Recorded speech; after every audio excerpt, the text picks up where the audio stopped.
She stood on the frozen dock holding an eviction notice in one hand and her daughter's hand in the other, watching the rusted ferry bob against ice-covered pilings.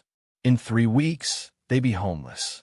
But what she was about to discover in the engine room of that abandoned vessel would expose a fortune worth $271 million in a maritime scandal that powerful shipping families had buried beneath decades of silence.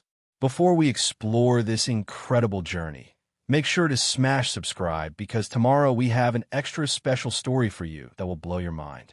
The December wind off Lake Superior cut through Elena Vasquez's coat like it had a personal grudge. She stood on Pier 7 in the dying town of Harbor's End, Michigan, staring at the ferry that was now somehow legally hers. The Northern Star. That's what the peeling letters on the hull said, though most of them had faded to ghosts of paint against rust-streaked metal. At 34 years old, Elena looked older. The kind of older that comes from too many double shifts at the fish processing plant, too little sleep, and too much worry carved into the lines around her dark eyes.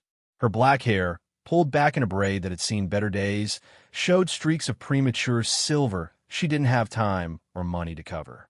Her hands, rough and scarred from years of factory work, trembled slightly in the cold. Inside her coat pocket, folded into a small square, was the eviction notice. 30 days. That's all she had. 30 days to come up with $950 in back rent, or she and her 10-year-old daughter Lily would be on the street. 2 days before Christmas. Elena had moved to Harbor's End 6 years ago, running from a marriage that had turned violent, from a man whose love had curdled into control and rage, from a life in Chicago that had been slowly suffocating her. She'd arrived with Lily, then just 4 years old, with nothing but 2 suitcases and a heart full of desperate hope. The town had been dying even then, its fishing industry collapsing, its young people fleeing to cities with actual opportunities, but had been safe, quiet, a place where her ex-husband couldn't find them, where Lily could go to school without fear. Now, even that fragile safety was crumbling. The apartment above the hardware store was small, cramped, and smelled like mildew when it rained, but had been theirs, a place where Lily could sleep without hearing shouting through the walls, a place where Elena could breathe without terror. Now, the landlord wanted them out. The building had sold. The new owner wanted to renovate, flip it, turn it into vacation rentals for tourists who'd never come, because Harbor's End had nothing to offer except cold wind and dead dreams. Elena worked 3 jobs. Morning shift at the fish processing plant, gutting and packing lake trout until her hands ached. Afternoon cleaning shift at the community center. Evening and weekend shifts at the marina office when boats were in season, though there were fewer boats every year. Lily spent most of her time at the after-school program, doing homework in the corner while other kids got picked up by parents who arrived on time, who didn't look exhausted, who didn't apologize for being late again. The notice from the county clerk had arrived 3 days ago. Elena had read it 5 times before the words made sense. Dear Ms. Vasquez, we are writing to inform you of an inheritance left to you by one Captain James Riley, who passed away on November 28th of this year. Captain Riley was a distant relative of your late mother, specifically a second cousin once removed. As the last living relative in the bloodline, you are the sole beneficiary of his estate, which includes the vessel known as Northern Star, currently moored at Pier 7, Harbor's End, Michigan. Please contact our office at your earliest convenience to arrange transfer of the title. No debts are attached to the vessel. All marina fees have been paid through the end of this year. Elena had stared at the letter, then at the vessel registration number, then back at the letter. An inheritance. A ferry. From someone named James Riley who she'd never heard of. She'd called the number on the letterhead. A tired-sounding clerk had confirmed it was legitimate. Captain James Riley had died at 87 years old in a nursing home in Marquette. No other living relatives could be found. Elena was indeed the heir. The ferry was hers. For what that was worth. Now she stood on the dock on Christmas Day, Lily beside her, both of them staring at the Northern Star with a mixture of hope and dread. The ferry was massive, maybe 150 feet long, built from steel that had seen better decades. The superstructure rose 3 stories above the main deck, with a wheelhouse perched on top like a crown. Rows of windows, most of them intact but filthy, reflected the gray winter sky. The hull showed streaks of rust and patches of newer paint where repairs had been attempted and abandoned. "Mama," Lily said slowly, her breath creating small clouds in the frozen air. "Is that really ours?" Elena squeezed her daughter's mittened hand. "I think so, baby. We'll see." The ferry had clearly been out of service for years. Ice clung to the hull where lake water lapped against metal. The gangway was rusted but intact. A chain with a faded "No Trespassing" sign hung across the entrance, but Elena had the key the county clerk had sent her. She unlocked the chain, and they walked up the gangway carefully, testing each step. The metal groaned under their weight, but held. The main deck was open space designed to hold vehicles back when the ferry had been in operation. The floor was steel plating, scarred and stained. Empty tie-down rings dotted the surface. Everything was coated in years of grime and bird droppings. But the structure seemed sound. No obvious holes. No collapsed sections.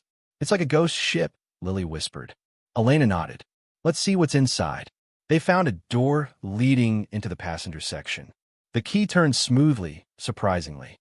The door opened with a shriek of protesting hinges. Inside was darkness that smelled of old metal, diesel fuel, and decades of emptiness. Elena pulled out the flashlight she'd brought. The beam cut through the gloom, revealing a large passenger cabin with rows of bench seats bolted to the floor. The upholstery was torn and faded, but the seats were still there. Windows lined both sides of the cabin, their glass thick and reinforced. The ceiling was low, pipes and conduits running along it.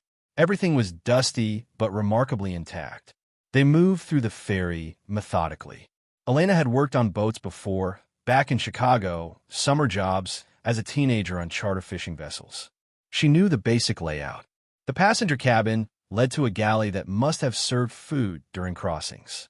The equipment was ancient, a grill, a coffee maker the size of a small refrigerator, stainless steel counters now tarnished and dull.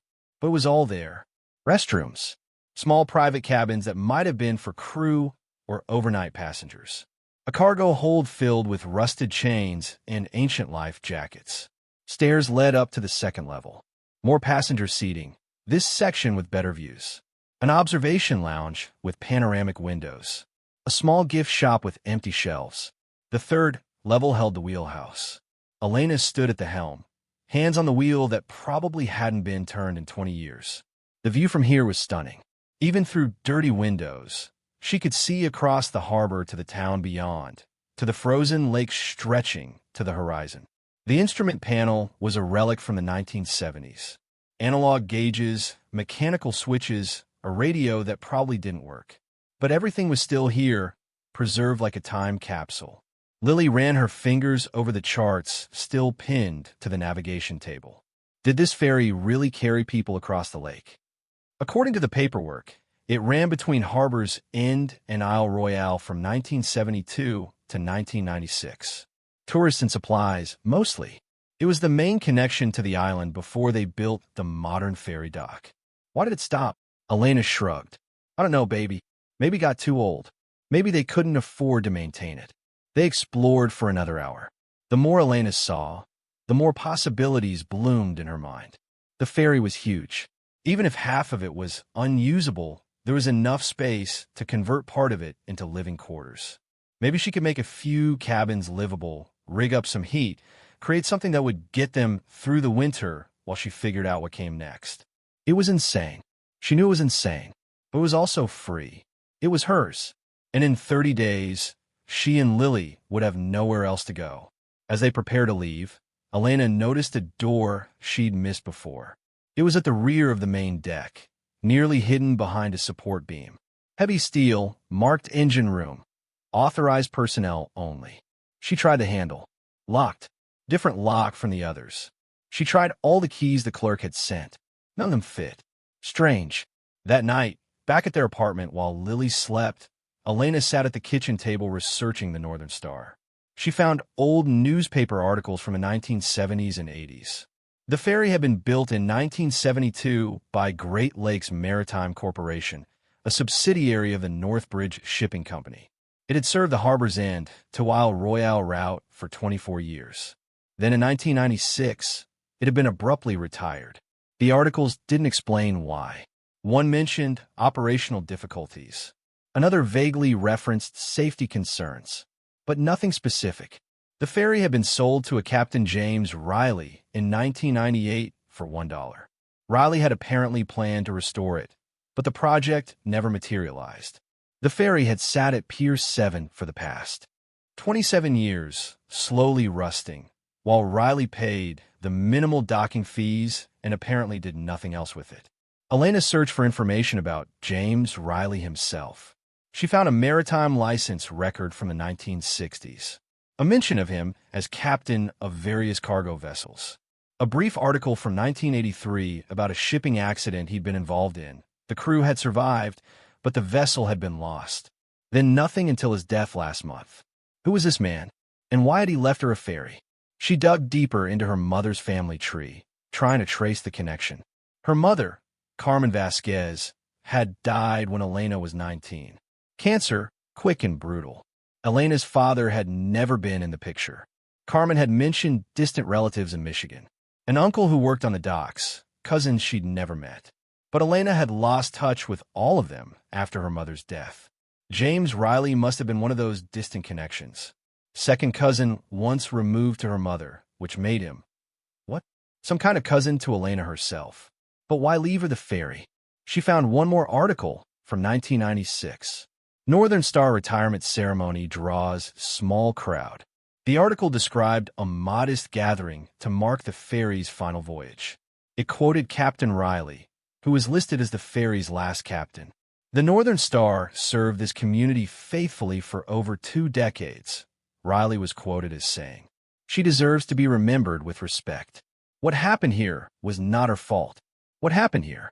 Elena read that line 3 times. What happened where? On the ferry? During its service? She kept searching, but found nothing else that explained the cryptic comment. At 2 in the morning, she gave up on sleep and made a decision. Tomorrow, she would move them onto the ferry. It wasn't safe or warm or anything close to a proper home, but it was shelter. It was theirs. And maybe, just maybe, she could make it work. The next morning, Elena called in sick to all 3 of her jobs. She knew she was risking being fired, but she didn't care anymore. She needed to know what she had, what the ferry could provide, before her time ran out. She and Lily loaded their essential belongings into Elena's truck, a 1998 Ford Ranger that burned oil and needed new brakes. Everything fit in 6 boxes and 3 suitcases. They didn't own much. They drove to Pier 7 in the gray morning light.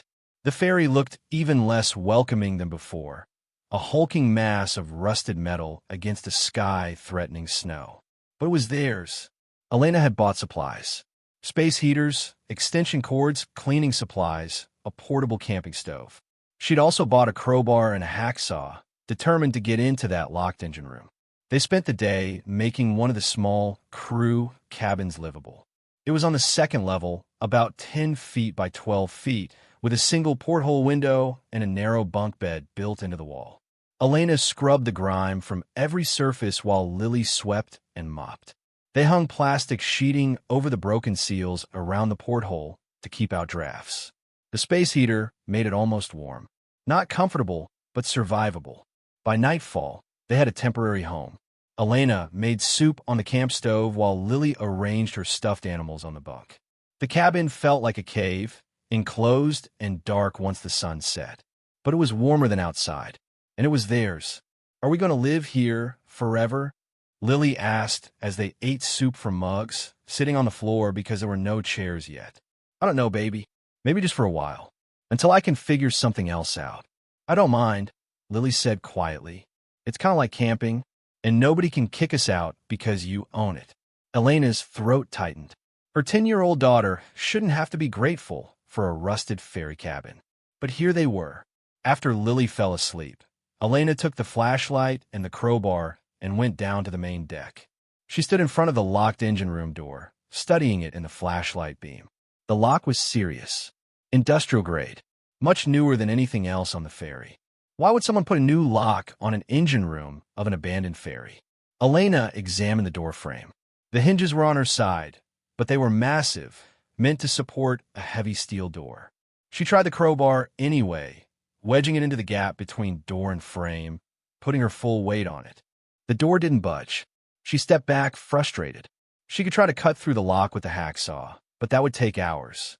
She could try to remove the hinges, but they were rusted solid. Or she could wait until tomorrow and hire a locksmith. But something about this locked door bothered her. It felt wrong. Deliberate. Captain James Riley had left her this ferry. He must have known about this locked room. Had he locked it himself? And if so, why? What was he hiding? Elena stood in the cold darkness of the main deck, staring at that door, and felt absolutely certain that whatever was behind it mattered. It wasn't just an engine room. It was something more. Something that might explain why a dying man had left this ferry to a relative he'd never met. Something that might change everything. She just had to figure out how to get inside. What Elena didn't know, couldn't know yet, was that behind that locked door was evidence of a crime that had been buried for decades. Evidence that powerful shipping families had spent millions to conceal. Evidence that would put her and Lily in danger the moment she discovered it. But that discovery was still hours away. For now, she was just a desperate single mother trying to survive another day. Trying to give her daughter shelter, trying to make sense of an inheritance that made no sense. She locked the ferry behind her and climbed back to the cabin where Lily slept. Tomorrow she'd deal with the locked door. Tonight, she just needed to rest. Outside, the December wind howled across Lake Superior, rattling the ferry's superstructure, making the whole vessel creak and groan like something alive. And 3 stories below, in a locked engine room, a secret that had waited 27 years for someone to find it waited just a little longer. The locksmith arrived at 10 the next morning, looking dubious about the whole situation. His name was Marcus, 60-something, with weathered hands and eyes that had seen too many questionable requests to be easily surprised. "You own this ferry?" he asked, glancing at Elena's truck, at her worn coat, at Lily shivering beside her. "I inherited it. Here's the title." Elena showed him the paperwork the county clerk had sent. Marcus studied it carefully, then nodded. "All right. Which door?" Elena led him to the engine room. Marcus examined the lock, whistled low. "This is a Medico. High-security commercial lock. Not the kind of thing you see on old ferries. Someone didn't want this door opening. Can you get through it?" "Sure. Question is whether you want me to pick it or drill it. Picking's cheaper, but takes longer. Drilling destroys the lock, but it's faster." Elena thought about the money in her wallet. How much cheaper is picking? Half the price. 75 instead of 150. "Pick it." Marcus set up his equipment, kneeling in front of the door with specialized tools that looked like tiny torture instruments. Elena watched, fascinated and anxious. "You have any idea what's in here?" Marcus asked as he worked, the pick making small clicking sounds against the lock's pins. "Engine room, supposedly. But I've never seen it. Engine rooms don't usually need high-security locks. Makes me curious what old Captain Riley was protecting." 20 minutes later, the lock clicked. Marcus turned the handle and pulled. The heavy steel door swung open smoothly, almost too smoothly, like someone had oiled the hinges regularly. The smell hit them first. Diesel fuel, yes, but also something else. Copper, old paper, that particular scent of a space that had been sealed for a very long time. Marcus shined his flashlight inside. "Well, there's your engine room." He stepped back. $75, please." Elena paid him, hands shaking slightly as she counted out the bills. After he left, she stood in front of the open door for a long moment before stepping through. The engine room was massive, running most of the length of the ferry's lower deck. The ceiling was low, barely 6 feet, forcing Elena to duck around pipes and beams. The main engine, a diesel behemoth from another era, dominated the center of the space. It was easily 12 feet long, a complex mass of pistons and belts and casings all covered in grime and grease. Auxiliary equipment lined the walls. Generators, pumps, electrical panels, all of it shut down, all of it frozen in time. But that wasn't what caught Elena's attention. At the far end of the engine room, partially hidden behind the main engine, was another door. Smaller, newer, with another serious lock. A room within a room. Elena's pulse quickened. She made her way around the engine, careful not to trip over the pipes and equipment scattered across the floor. Lily followed close behind, her small flashlight adding to Elena's beam. The second door had a combination lock, one of those old-fashioned dial safes, the kind you saw in banks. Someone had turned part of this engine room into a vault. "Mama," Lily whispered. "What is this?" "I don't know, baby." Elena tried the dial. It spun freely, but obviously needed the correct combination to open. She tried a few random numbers. Nothing happened. She stepped back, studying the space. This had been done professionally. The vault door was set into a reinforced steel frame. The walls around it looked like they'd been retrofitted with extra plating. Someone had gone to enormous expense to create a secure space in the bowels of this ferry. And they'd done it relatively recently. The welds looked modern, probably within the last 30 years. Captain James Riley. It had to have been him. After he bought the ferry in 1998, he must have built this vault. But why? What had he been protecting? Elena searched the engine room thoroughly, looking for anything that might give her a clue to the combination. She found old maintenance logs, yellowed and water-stained, tool boxes full of rusty wrenches, spare parts coated in grease. But no combination, no code, no helpful note saying the vault password is. She was about to give up when Lily called out. "Mama, look at this." Lily was standing near one of the electrical panels, pointing at something etched into the metal. Elena came closer, shining her light on the spot. Someone had used a screwdriver or similar tool to scratch numbers into the paint. 6 digits. November 28th, 96. A date. November 28th, 1996. The day the Northern Star had been retired from service. Elena went back to the vault door and carefully dialed the combination. 28 right, 11 left, 96 right. A click. Solid and final. She turned the handle. The door swung open. The vault was small, maybe 8 feet by 8 feet, with shelves lining 3 walls. And on those shelves were boxes. Metal document boxes, the kind designed to protect papers from fire and water. Dozens of them, neatly labeled with dates and codes. In the center of the vault sat a desk and chair. On the desk was a laptop, ancient, probably from the early 2000s. Beside it, a leather-bound journal. Elena picked up the journal with trembling hands. The first page had an inscription in shaky handwriting. "To whoever finds this, I am Captain James Riley. If you are reading these words, I am dead.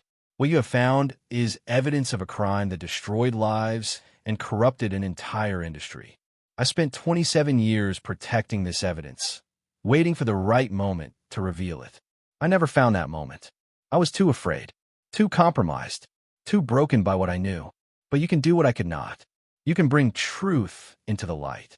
The boxes contain documentation of illegal dumping operations conducted by Northbridge Shipping Company from 1974 to 1996. Manifests, financial records, photographs, and testimony from crew members who participated under duress. Over 300 illegal waste dumps in Lake Superior, totaling approximately 45,000 tons of toxic industrial waste. The environmental damage is incalculable. The cover-up cost millions, and at least 12 people died trying to expose it or refusing to participate. I was the captain of the Northern Star during many of these operations. I was complicit. I carried waste disguised as cargo. I forged manifest records. I lied to inspectors. I did it because I was told my family would be harmed if I refused. I did it because I was weak, but I kept records. I documented everything.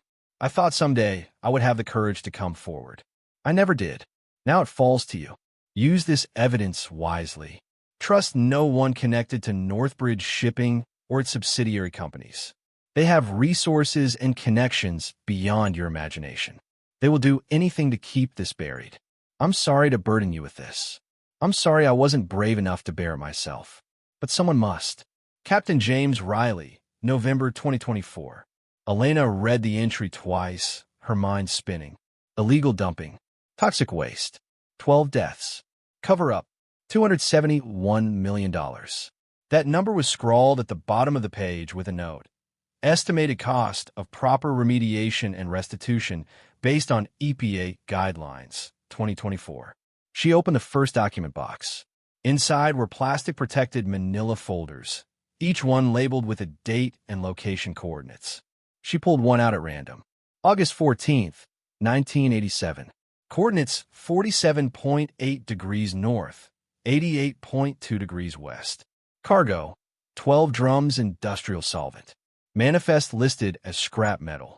Actual contents, PCB-contaminated waste from Northbridge Electronics Division. The folder contained photographs, blurry but clear enough. Drums being loaded onto the Northern Star in darkness. Drums being pushed overboard in deep water. A forged manifest showing scrap metal delivery. And at the bottom of the folder, a handwritten note. Tony Martinez refused to help with this dump. Found dead in his apartment 3 days later. Police ruled it suicide. It wasn't. Elena's hands shook as she returned the folder to its box. She opened another box. More folders. More photographs. More evidence of systematic environmental crime spanning over 2 decades. Financial records showing payments to port inspectors, to Coast Guard officials, to local police. All of it carefully documented, preserved, waiting. The laptop was password protected, but there was a post-it note stuck to it with the password. Northern Star 1972. Elena opened it, waiting while the ancient machine wheezed to life. The files were organized by year and type. Spreadsheets showing dump locations and quantities. Word documents containing crew member testimony.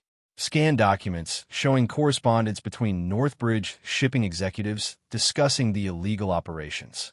And video files. Dozens of them. Elena clicked on one at random. The video was grainy, clearly filmed on an old handheld camera. It showed the deck of the Northern Star at night. Men in work clothes were rolling drums to the rail and pushing them overboard. The camera zoomed in on the drums as they sank, and Elena could see hazard symbols on their sides. Toxic, corrosive, flammable. The video cut to a clipboard showing a manifest. The manifest listed agricultural equipment as the cargo. Another cut. A man's face filled the screen. He looked young, maybe 30, with tired eyes. My name is James Riley. I am the captain of the Northern Star. Today is November 3rd, 1989. What you just saw was my crew dumping 16 drums of industrial waste in a Lake Superior at coordinates I have documented. This is the 47th illegal dump I have been forced to participate in since 1983. I am making this recording because I believe someday someone will need proof of what Northbridge Shipping has done. Someone will need to hold them accountable. I hope I live long enough to be that person. But if I don't, this footage is my testimony. The video ended. Elena sat back, her heart hammering. This wasn't just evidence. This was a comprehensive documentation of decades of environmental crime. This was enough to destroy a company. Enough to trigger massive lawsuits, criminal prosecutions, cleanup operations. This was worth hundreds of millions of dollars in liability. Maybe more. And Captain James Riley had hidden it in the engine room of his ferry for 27 years, too afraid to reveal it, too guilty to destroy it. Now it belonged to Elena. "Mama, what did you find?" Lily asked quietly. She'd been looking at the photographs, trying to understand. Elena pulled her daughter close. "Something that's going to change everything, baby. Something important and dangerous." And she paused, searching for words, something we have to figure out what to do with. She thought about the journal entry. The warning. Trust no one connected to Northbridge Shipping. She pulled out her phone and searched for Northbridge Shipping Company. The results made her stomach sink. Northbridge Shipping was now part of Titan Maritime Group, one of the largest shipping conglomerates in North America. Billion-dollar company. Operations across all the Great Lakes and beyond. Board of directors that included former politicians, federal judges, industry titans. The kind of company that could make problems disappear. The kind of company that had allegedly already made 12 people disappear to protect these secrets. And Elena Vasquez, single mother with $312 in her checking account, now had evidence that could destroy them. She looked around the vault at the rows of boxes, at the laptop filled with decades of documented crime, at the proof of environmental destruction that would cost hundreds of millions to clean up. She thought about Captain Riley's words. Use this evidence wisely. She thought about her daughter, about keeping Lily safe, about what powerful companies might do to protect themselves. And she realized that inheriting this ferry hadn't saved her. It had put them both in terrible, terrible danger. What happens next will turn this discovery into a fight for survival, expose a conspiracy that reaches the highest levels of Great Lakes commerce, and force Elena to choose between safety and justice. Stay tuned to see what unfolds. If you're riveted by this story, please like, share, and subscribe for more incredible true tales. Elena spent the next 3 hours documenting everything in the vault. She used her phone to photograph every box, every folder, every piece of evidence. She copied files from the laptop to a thumb drive she'd bought at the hardware store last week. She worked methodically, carefully, knowing that what she was doing might be the only thing that kept her alive. Because if Northbridge, no, Titan Maritime now, found out she had this evidence, they would come for it. And probably for her. By the time she finished, her phone storage was full, and the thumb drive held over 40 gigabytes of files. She had backups of backups.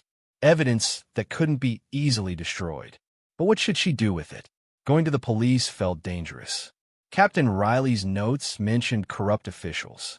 Who could she trust in a town where the shipping industry was one of the few remaining employers? Going to the EPA or federal authorities seemed smarter.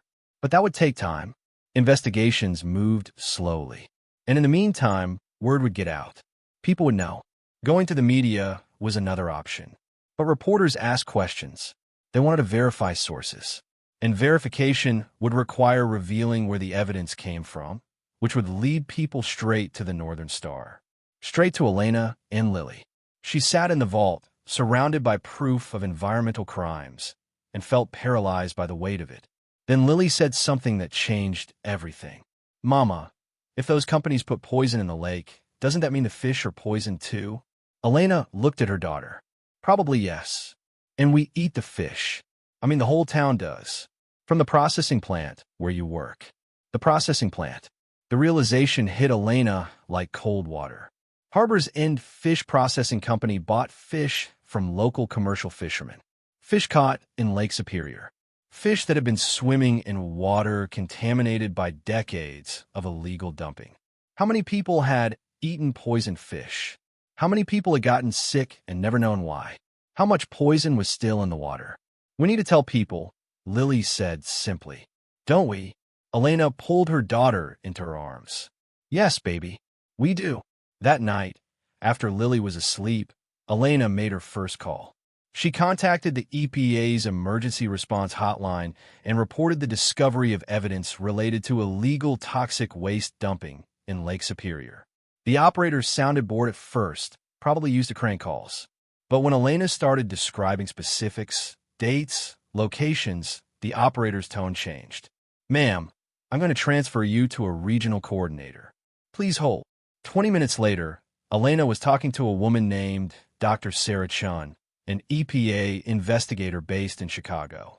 Dr. Chun listened carefully as Elena explained what she'd found. You're saying you have documented evidence of over 300 illegal dumps spanning 22 years? Yes. And this evidence includes manifests, photographs, financial records, and video testimony from the vessel captain involved? Yes. Where did you get this evidence, Ms. Vasquez? I inherited a ferry. It was hidden in a sealed vault in the engine room. A pause. That's unusual. I know how it sounds, but it's real. I have gigabytes of files. I can send you copies. Don't send anything over email or unsecured channels. I'm going to dispatch a team to your location. Where are you exactly? Elena gave her the address of Pier 7. We'll have people there in 6 hours. In the meantime, Ms. Vasquez, I need you to secure that evidence and not discuss this with anyone else. If what you're describing is accurate, this is one of the largest environmental crimes in Great Lakes history. People who know about it may be in danger. I understand. After the call ended, Elena sat in the dark cabin, feeling the weight of what she'd just set in motion. The EPA was coming. Investigators. Questions. Publicity. And Titan Maritime would find out. She thought about Captain Riley's journal entry. 12 people died. She thought about the note about Tony Martinez, found dead after refusing to participate. These people didn't mess around. Elena checked on Lily, who was sleeping peacefully, clutching her favorite stuffed rabbit. So young, so innocent, so trusting that her mother would keep her safe. Elena had to figure out how to do that. She spent the rest of the night making copies. She uploaded files to a secure cloud storage service. She burned copies to DVDs she'd bought at the drugstore. She mailed a thumb drive to her lawyer, a public defender who'd helped with her divorce years ago, with a note saying, "Don't open unless something happens to me." She was preparing for the worst while hoping for the best. The EPA team arrived at 4 in the morning, 3 hours earlier than expected. 2 investigators in windbreakers and serious expressions. Dr. Chin herself had come, a woman in her 40s with sharp eyes and an air of competence. Elena met them at the gangway, exhausted and wired on coffee and adrenaline. She led them to the engine room, to the vault, and watched as they examined the evidence. Their expressions shifted from skepticism to shock to grim determination as they went through box after box. "This is extraordinary," Dr. Chun said finally. "This is the most comprehensive documentation of illegal dumping I've ever seen. If this is all authentic, and preliminary examination suggests it is, you just handed us evidence of environmental crimes totaling hundreds of millions of dollars in damage. What happens now?" Elena asked. "Now we secure this evidence, begin verification and testing, and start building a case. This will trigger criminal investigations, civil lawsuits, congressional hearings probably. It's going to be massive. And the company involved?" Dr. Chin's expression hardened. "Titan Maritime Group will fight this with everything they have. They'll hire the best lawyers money can buy. They'll challenge every piece of evidence. They'll try to discredit sources and delay proceedings. This is going to be a war. Am I in danger? Potentially, yes. I'm recommending we provide you with federal protection until the investigation is underway and public. Once this becomes widely known, you'll actually be safer. It's the period between now and when we go public that's most risky." Elena thought of Lily sleeping on the ferry. "How long is that?" 48 hours. "We need time to secure the evidence, begin verification, and notify relevant law enforcement. Can you and your daughter stay somewhere safe for 2 days?" "I don't really have anywhere to go." Dr. Chun pulled out her phone. "I'm authorizing emergency protective custody. We'll put you in a hotel in Marquette, far enough away that you won't be easily found. 2 agents will stay with you.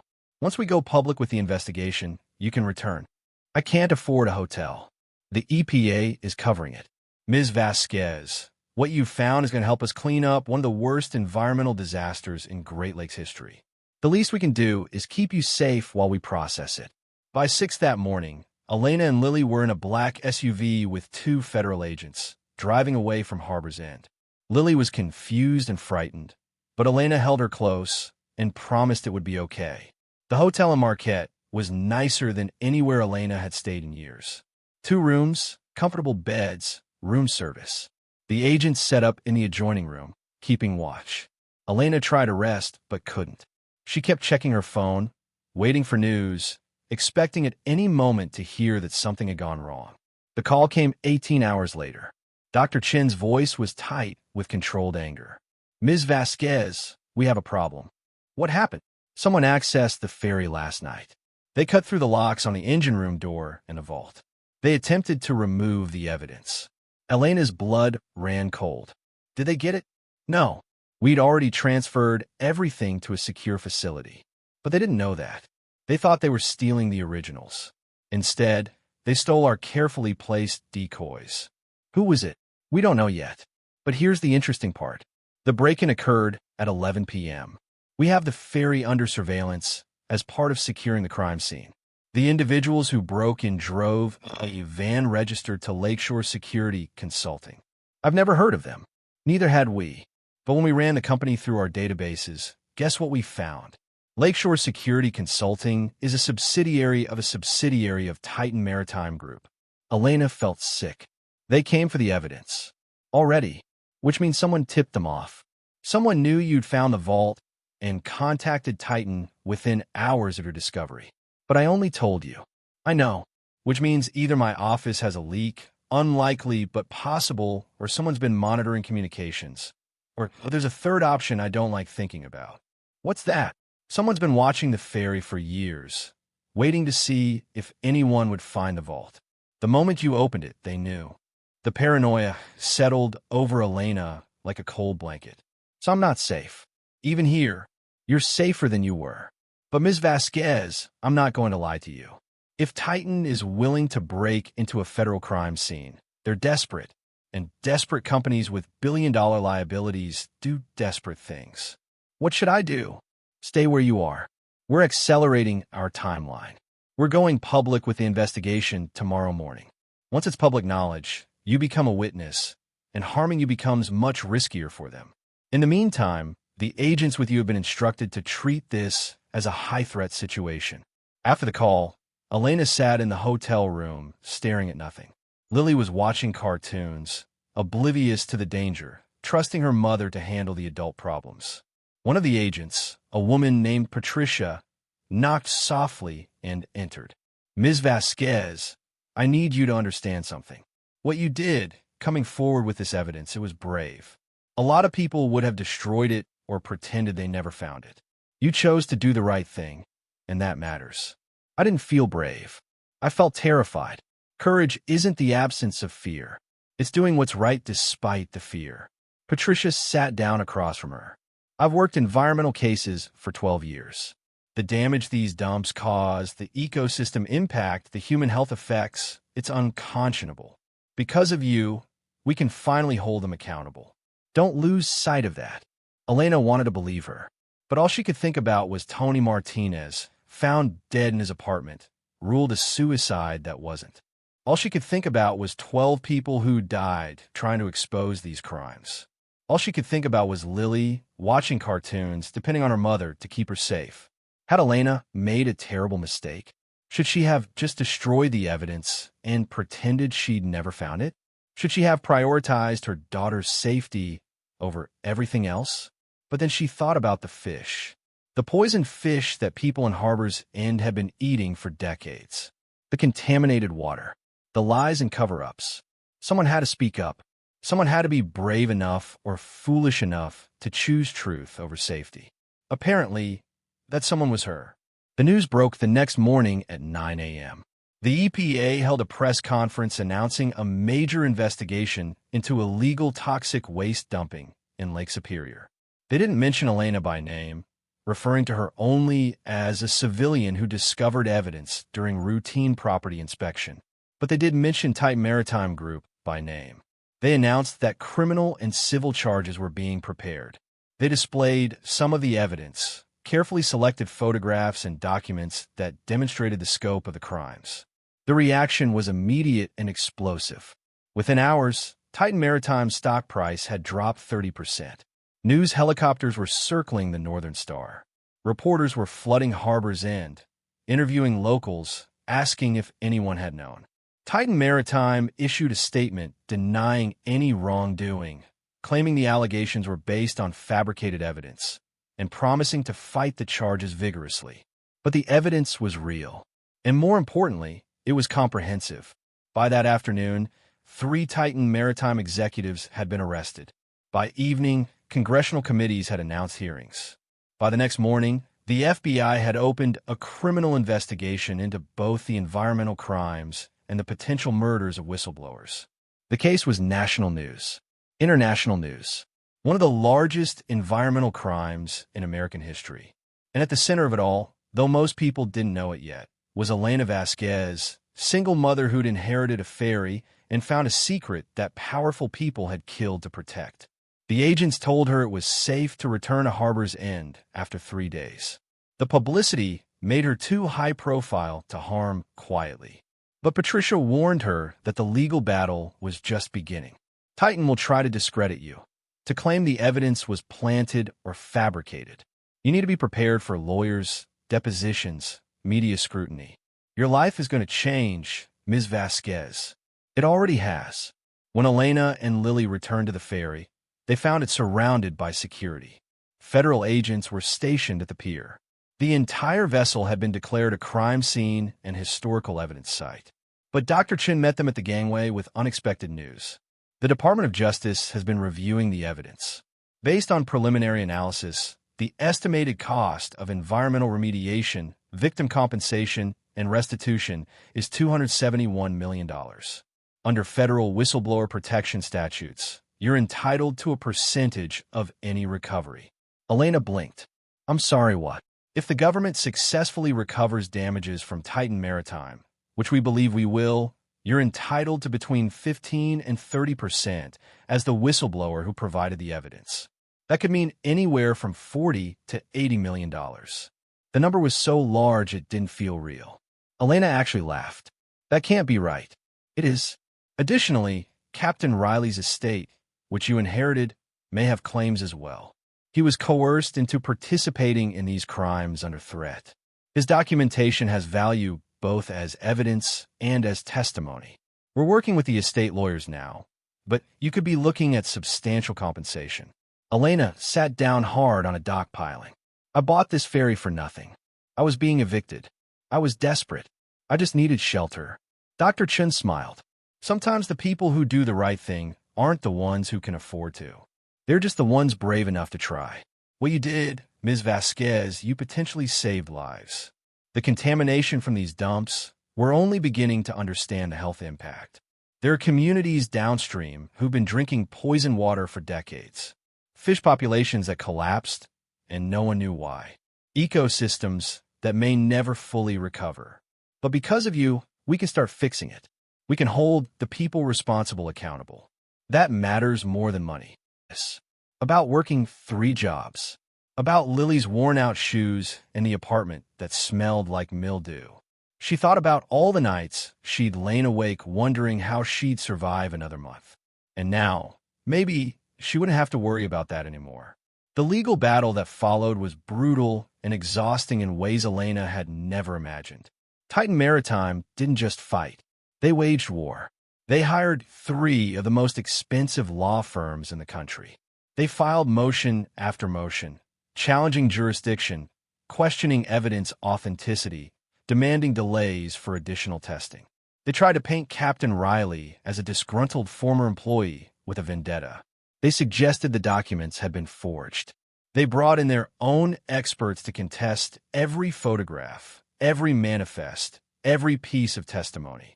They investigated Elena herself, digging through her past, looking for anything they could use to discredit her. They found her divorce records, her financial struggles, her desperate circumstances when she'd inherited the ferry. They tried to suggest she'd fabricated everything as a way to extort money from a successful corporation. Their lawyers stood in courtrooms and depositions, in expensive suits with practiced expressions of righteous indignation, and argued that Elena Vasquez was an opportunistic fraud, that she'd manufactured evidence, that this was all an elaborate scheme to profit from a company's past misfortunes. But Dr. Chun and her team fought back with equal ferocity. They brought in independent forensic experts who authenticated the documents, confirmed the photographs hadn't been manipulated, verified that the financial records matched Titan Maritime's own internal accounting. They tracked down former Northbridge shipping employees who'd left the company decades ago. People who'd retired, moved away, kept silent for years out of fear. And one by one, these people came forward. They corroborated Captain Riley's account. They provided their own testimony about the illegal dumping operations they'd witnessed or participated in under duress. An elderly man named Robert Chun had worked as a deckhand on the Northern Star in the 1980s. He testified that he'd seen drums being pushed overboard in the middle of the night, that he'd been told never to speak about it, that when one crew member had threatened to report what they were doing, that man had been fired and blacklisted from working in maritime shipping ever again. A woman named Patricia Morrison had worked in Northbridge Shipping's accounting department from 1986 to 1992. She testified about keeping dual sets of books, about payments to inspectors disguised as consulting fees, about being explicitly instructed to hide waste disposal costs in other budget categories. Each new witness strengthened the case. Each piece of corroborating evidence made Titan Maritime's denials less credible. The company tried settling quietly, offering Elena money to make the case go away. First $10 million, then $20, then $35 million with the stipulation that she sign a non-disclosure agreement and never speak publicly about the dumping operations. Patricia, the federal agent who'd protected Elena during those first dangerous days, now acted as an unofficial advisor. She urged Elena to consider the offers. "You could take that money and be done with this," Patricia said over coffee one morning. "You could give Lily a safe, comfortable life. You'd never have to worry about money again. And you wouldn't have to spend the next year being dragged through depositions and court appearances while Titan's lawyers try to destroy your credibility." Elena stirred her coffee, watching the steam rise. But they'd get away with it. They'd pay a settlement, sign some paperwork promising to follow environmental regulations going forward, and nothing would really change. The people who made these decisions would retire with their pensions intact. The families of the workers who died would get nothing. And 10 years from now, some other company would do the same thing because they'd know the consequences weren't severe enough to matter. "You can't fix the whole system, Elena." "Maybe not, but I can make sure these particular crimes don't get swept under the rug. I can make sure Captain Riley's documentation means something. I can make sure those 12 people who died weren't just forgotten." Patricia smiled sadly. "You're more stubborn than I gave you credit for. I learned it from my daughter. Lily asks me all the time why we're doing this, why we can't just take the money and move somewhere peaceful. And I tell her that some things matter more than money or peace. That standing up for what's right, even when it's hard, even when it costs you, that's what makes you who you are. She's lucky to have you as a mother. I'm lucky to have her as a daughter. She's the only reason I'm brave enough to keep fighting." The public pressure on Titan Maritime intensified as more details emerged. Environmental groups organized protests outside the company's headquarters. Commercial fishermen filed a class action lawsuit claiming the dumping had destroyed fish populations and their livelihoods. Residents of harbors and who developed cancers and other illnesses began demanding health screenings to see if the contamination had affected them. The media coverage was relentless. Every major news outlet ran stories about the case. Documentary filmmakers started producing features about the decades of illegal dumping. Elena's face was everywhere, though she tried to avoid interviews. She'd become a symbol. To environmental activists, she represented the power of individual courage against corporate greed. To working-class Americans, she embodied the possibility that ordinary people could still hold the wealthy and powerful accountable. To mothers, she was someone who'd chosen to protect her daughter by protecting everyone's daughters, by exposing dangers that threatened entire communities. But to Titan Maritime and its supporters, she was a villain, an opportunist, a liar trying to destroy a company that employed thousands of people, that contributed to the regional economy, that had made mistakes decades ago, but had reformed and shouldn't be punished forever for the sins of previous management. The death threats started in month 6. Anonymous emails, unsigned letters, social media messages from accounts that disappeared as soon as they sent their vile promises of violence. "You're going to regret this.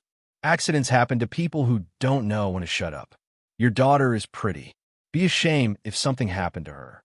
Elena reported them to the FBI, who investigated but rarely found the sources.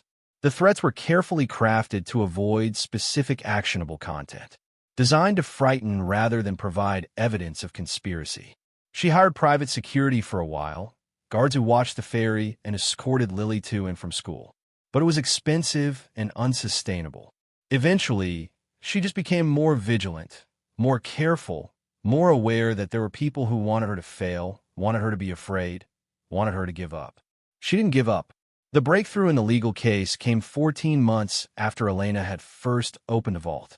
A former Titan Maritime executive named David Brennan, who'd worked for Northbridge Shipping in the 1990s, came forward with his own documentation. Brennan had been vice president of operations when the Northern Star had been retired. He'd known about the illegal dumping. He'd participated in meetings where executives discussed covering it up. And he'd kept copies of internal memos, emails, strategic plans that explicitly detailed the company's efforts to hide evidence and silence potential whistleblowers. He was dying of cancer now, stage 4, with maybe 6 months left. And he decided he didn't want to die carrying these secrets. I was part of it, he told federal investigators in a deposition Elena was allowed to observe. I knew what we were doing was wrong, but I was making $500,000 a year. I had stock options, bonuses, a lifestyle I didn't want to give up. So I convinced myself it wasn't that bad, that someone else would have done it if I hadn't, that I was just following orders from above. His voice cracked. But people died. Workers who threatened to expose us died under suspicious circumstances, and we made sure the investigations went nowhere.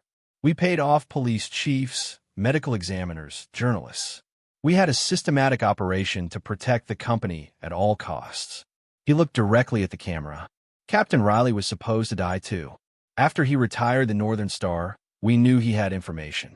We tried to buy his silence, but he wouldn't take the money. So we made plans to eliminate him. But before we could act, he disappeared, bought the ferry, moved it to that pier, and vanished from public view.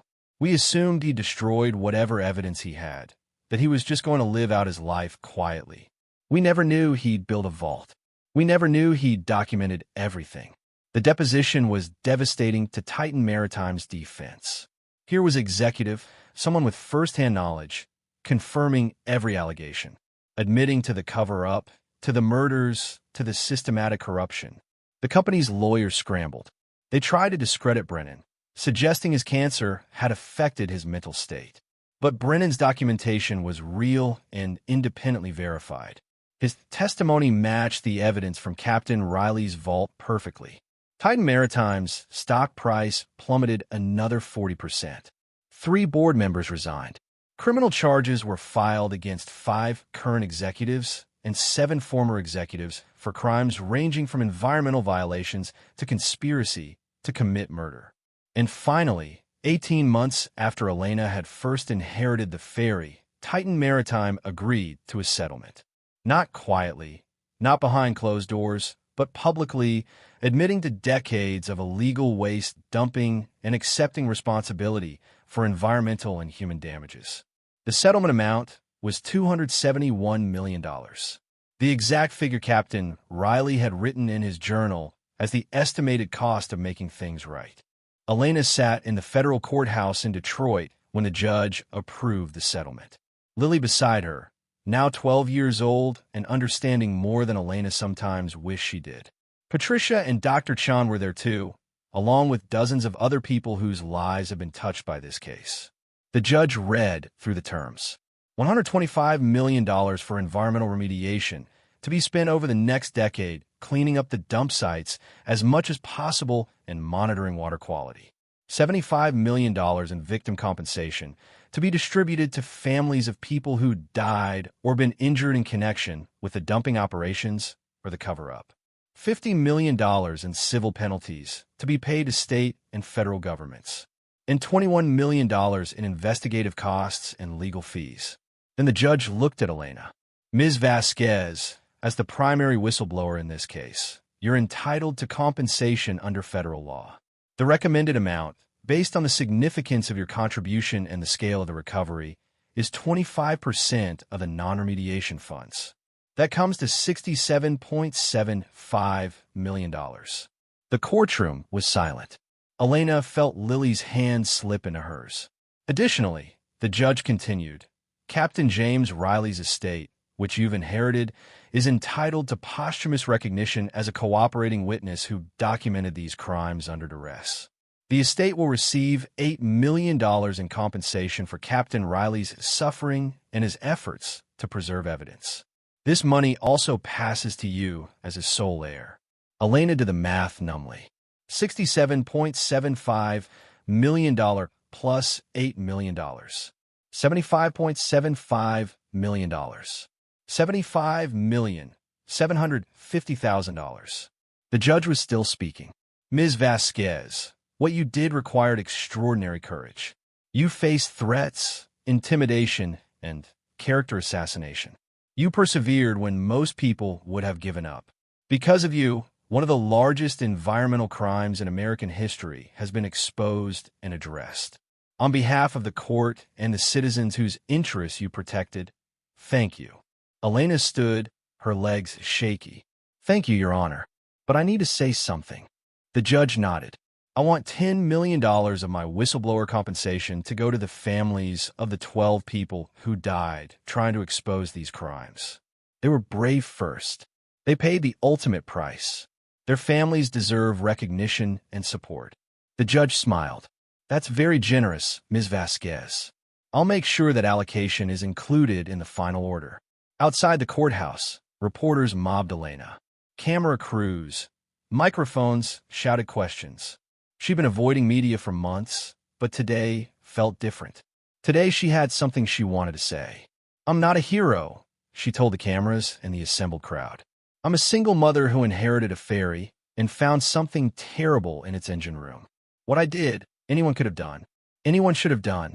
But Captain James Riley couldn't. He was too afraid, and I understand that fear because I felt it too. Every day of this process, I was terrified. Terrified they'd hurt my daughter. Terrified I'd made a mistake. Terrified I'd lose everything. She paused, finding her words.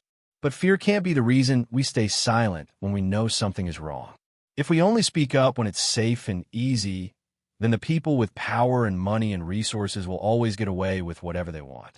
Someone has to be willing to say no. This isn't right. This needs to be exposed, even when it costs something, even when it's dangerous. A reporter called out, "What will you do with the money?" I'm going to make sure my daughter has every opportunity one never had.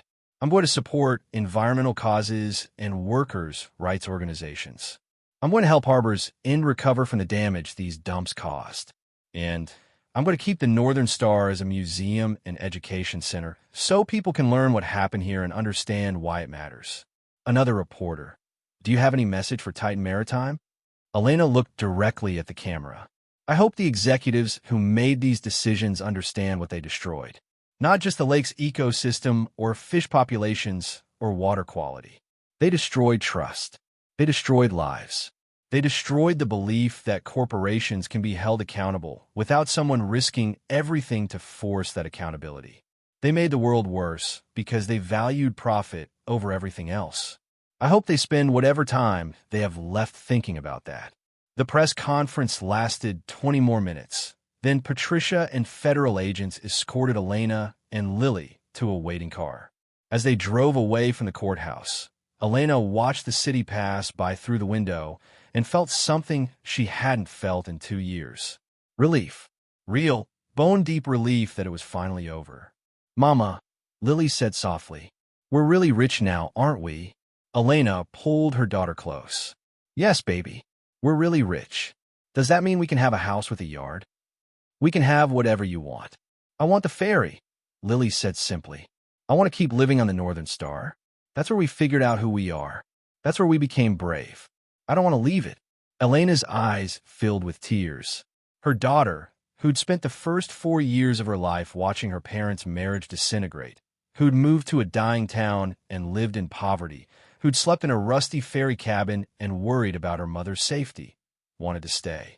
Not because she had to, but because she chose to. Then we'll stay, Elena said. We'll fix it up properly, make it beautiful, turn it into something amazing. But we'll stay. And they did. The transformation of the Northern Star took a year. Elena hired the best maritime restoration specialists in the Great Lakes region. They stripped the ferry down to its bones and rebuilt it piece by piece. The hull was sandblasted, repaired, repainted. The engine was restored to working condition, though the ferry would never sail again, permanently docked at Pier 7. The interior was completely renovated. The passenger cabins became a museum documenting the illegal dumping case. Elena worked with historians and environmental educators to create exhibits that told the full story. Not just the crimes, but the ecosystem damage, the health impacts, the workers who'd suffered, the whistleblowers who tried to expose the truth.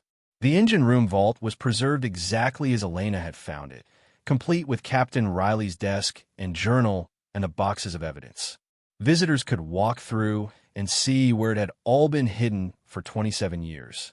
But Elena also created spaces of hope. One section of the museum celebrated the cleanup efforts now underway at the dump sites.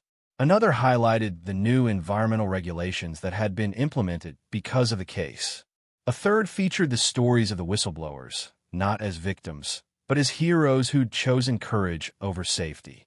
The deck became an event space where schools could hold environmental education programs. The observation lounge became a library and research center focused on Great Lakes ecology and maritime history. And Elena converted the entire third level, including the wheelhouse, into her and Lily's home. Comfortable apartments with modern kitchens, warm bedrooms, and panoramic views of the lake. It was beautiful and strange and perfect. The Northern Star Museum opened 2 years and 3 months after Elena had first inherited the ferry. The governor attended. So did the EPA administrator, several congresspeople, and representatives from environmental organizations across the country. But the most important guests were the families. The families of the 12 people who died. The families of workers who'd gotten sick from exposure to the illegal operations. The families of fishermen whose livelihoods had been destroyed by contaminated waters. Elena had created a memorial wall with photographs and stories of every person who'd been harmed. Tony Martinez and his young family. Sarah Williams, a Coast Guard inspector who'd threatened to report the illegal dumps and had died in a car accident that was never properly investigated. Michael Chun, a Northbridge executive who tried to blow the whistle internally and had been found dead of an apparent drug overdose, though his family insisted he'd never used drugs. 12 names, 12 faces, 12 stories of people who tried to do the right thing and had paid with their lives. Marie Martinez was there, now in her 90s, using a walker. She stood in front of her brother Tony's photograph and wept. 68 years, she whispered. 68 years I knew he was murdered, and no one believed me. But now everyone knows.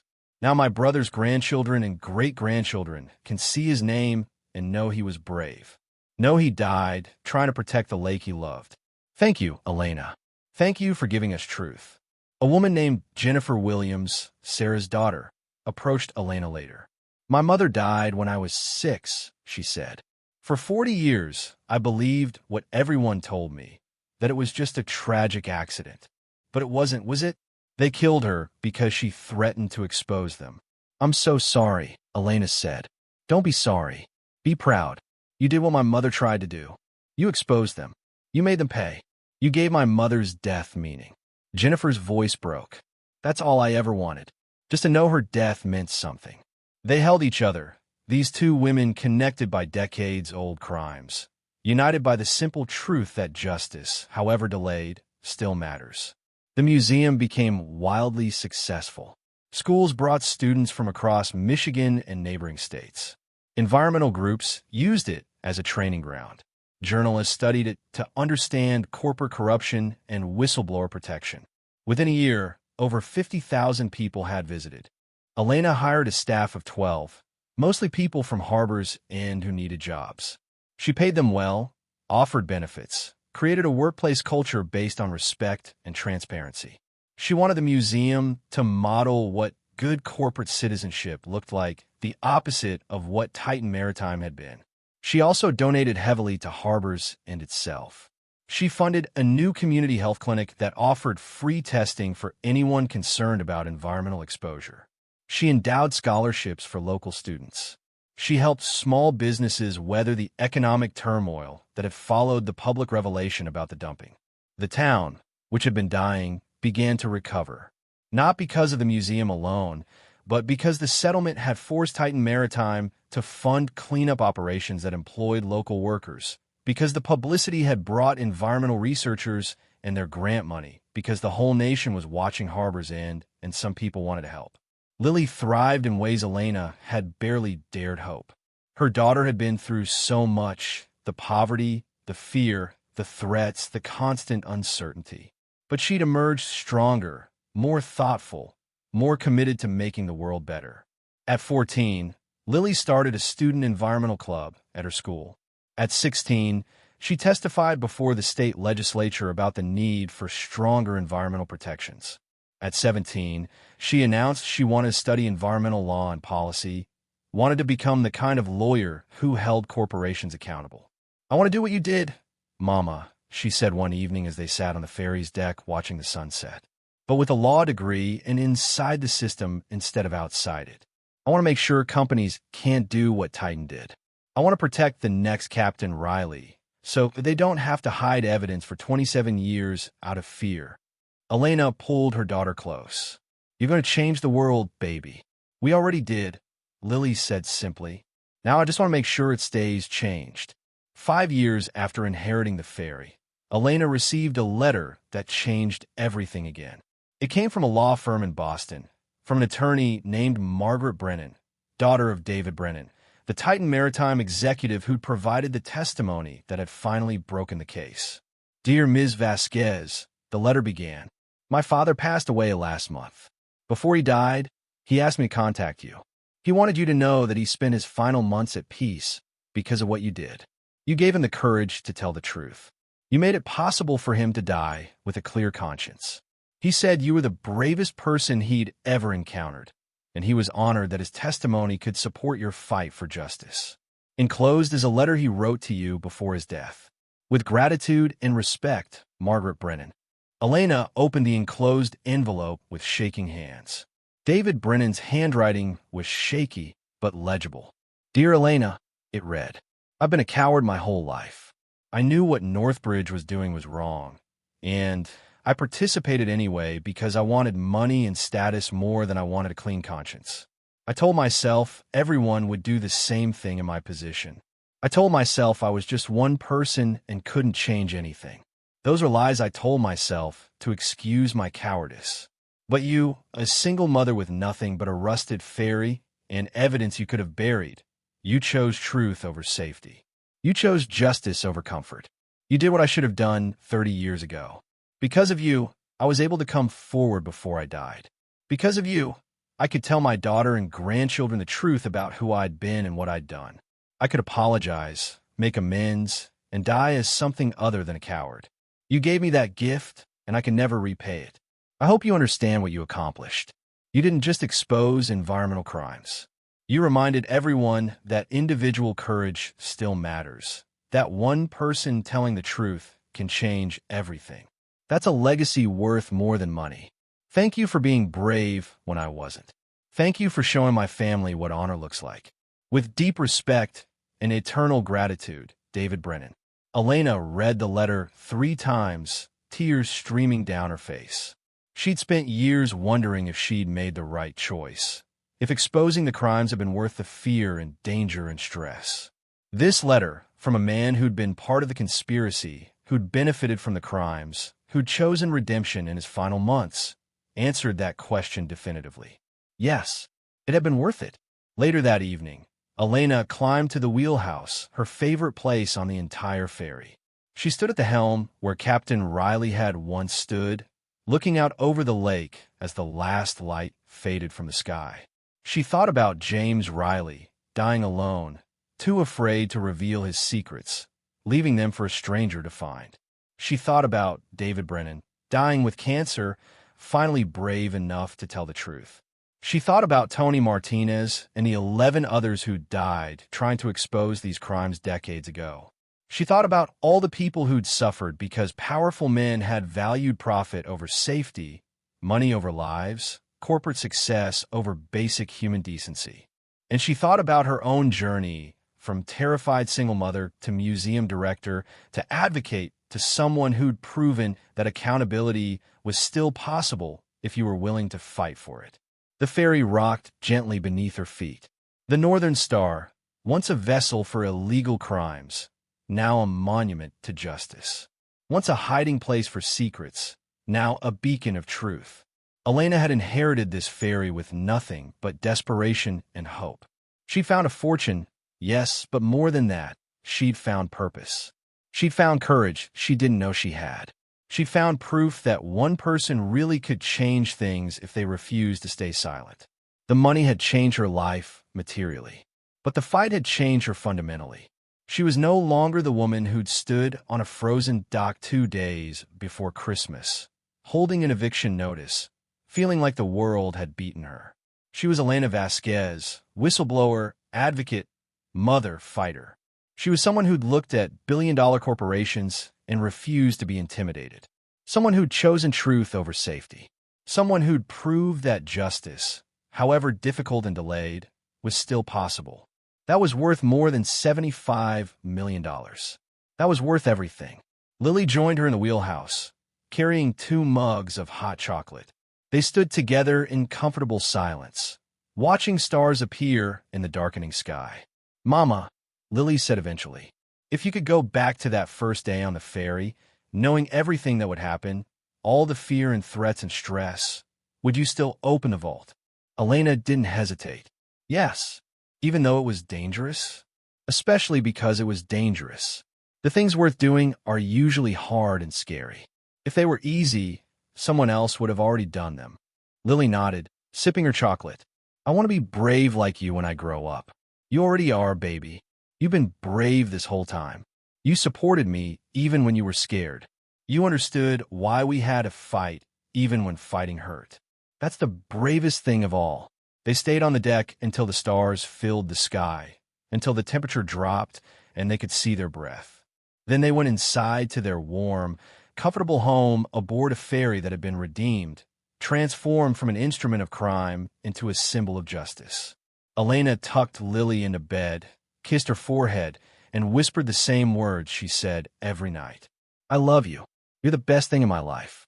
And tomorrow is going to be better than today." "Tomorrow is always better," Lily murmured, already half asleep. Elena walked through the museum in the darkness, her footsteps echoing off metal floors. She passed the exhibits documenting decades of environmental crime. She passed the memorial wall with its 12 faces. She passed Captain Riley's preserved vault, the place where it had all begun. And she felt at peace. Not because everything was perfect, it wasn't. The cleanup was ongoing and would take decades. Some damage could never be reversed. Some people would never get justice. Some wounds would never fully heal. But something had changed. Truth had been told. Crimes had been exposed. The powerful had been held accountable, at least partially. And one person's courage had proved that change was possible. That had to be enough. That would always be enough. Elena returned to her apartment, to her comfortable bed in her safe home aboard a ferry that represented everything she'd overcome. She fell asleep quickly, dreamlessly, without fear for the first time in years. Outside, Lake Superior lapped against the hull of the Northern Star. The water was cleaner now than it had been in decades. Not pristine, not yet, but healing. Slowly, painfully, but genuinely healing. Just like the town. Just like Elena herself. Just like everyone touched by these crimes and by the fight for justice that had followed. Broken things could be repaired. Contaminated waters could be cleaned. Hidden truths could be revealed. And people who'd lost everything could find not just wealth, but purpose. Not just security, but meaning. Not just survival, but justice. That was the real treasure Elena had found in the engine room of a rusted ferry. Not $271 million in liability or $75 million in compensation, but the knowledge that courage matters, that truth matters, that one person standing up can ripple outward and change everything. That legacy would outlast any fortune. That story would be told long after the money was spent. That example would inspire others facing their own impossible choices between safety and truth. Elena Vasquez had inherited a ferry. She'd found a secret. She made a choice. And she proved that sometimes the people who change the world aren't the ones with power or resources or advantages. Sometimes they're just the ones brave enough to open locked doors and tell the truth about what they find inside. Even when it costs everything. Even when they're terrified. Even when the whole world says to walk away. Because some doors need to be opened. Some truths need to be told. Some fights need to be fought. And sometimes, impossibly, the people who fight them win. 7 years after the settlement, Elena received a phone call that would prove the story wasn't quite finished. She was in the museum office, reviewing grant applications for environmental education programs, when her personal cell phone rang. Unknown number. She almost didn't answer, still cautious after years of threats, but something made her pick up. "Ms. Vasquez? This is Detective Rachel Morrison with the Michigan State Police." I'm calling about a cold case that may be connected to the Northern Star investigation. Elena's stomach tightened. What kind of cold case? The 1996 death of a woman named Claire Sullivan. She was found in Lake Superior, officially ruled an accidental drowning. But her family never believed it. With your permission, I'd like to come to Harbor's End and discuss some information we've uncovered. Claire Sullivan. The name meant nothing to Elena, but something in the detective's voice told her this mattered. When can you come? Tomorrow morning, if that works. Detective Morrison arrived at 9, a woman in her 40s with sharp eyes and a file folder thick with documents. She declined coffee and got straight to business. Claire Sullivan was a journalist for the Detroit Free Press. In early 1996, she was investigating rumors of illegal dumping in Lake Superior.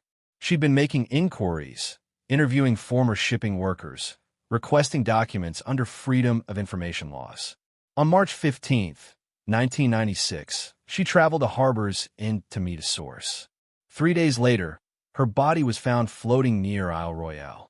The official investigation concluded she'd fallen from a boat while photographing the coastline. Case closed.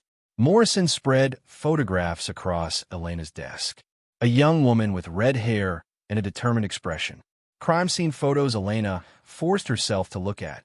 Reports from the original investigation. But her editor insisted Claire was an experienced boater who'd grown up on the lakes.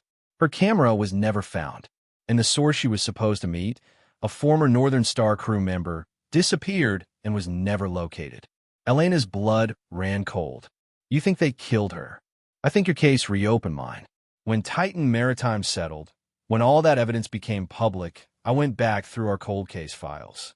Claire Sullivan's investigation timeline matches exactly with the period when Captain Riley was documenting the dumps. She was getting close to the truth, and someone made sure she never published it. Morrison pulled out another document. Here's what's new. During the criminal investigation into Titan executives, FBI agents seized computers and files from corporate headquarters. Most of it was sealed as evidence, but some has recently been declassified, including this.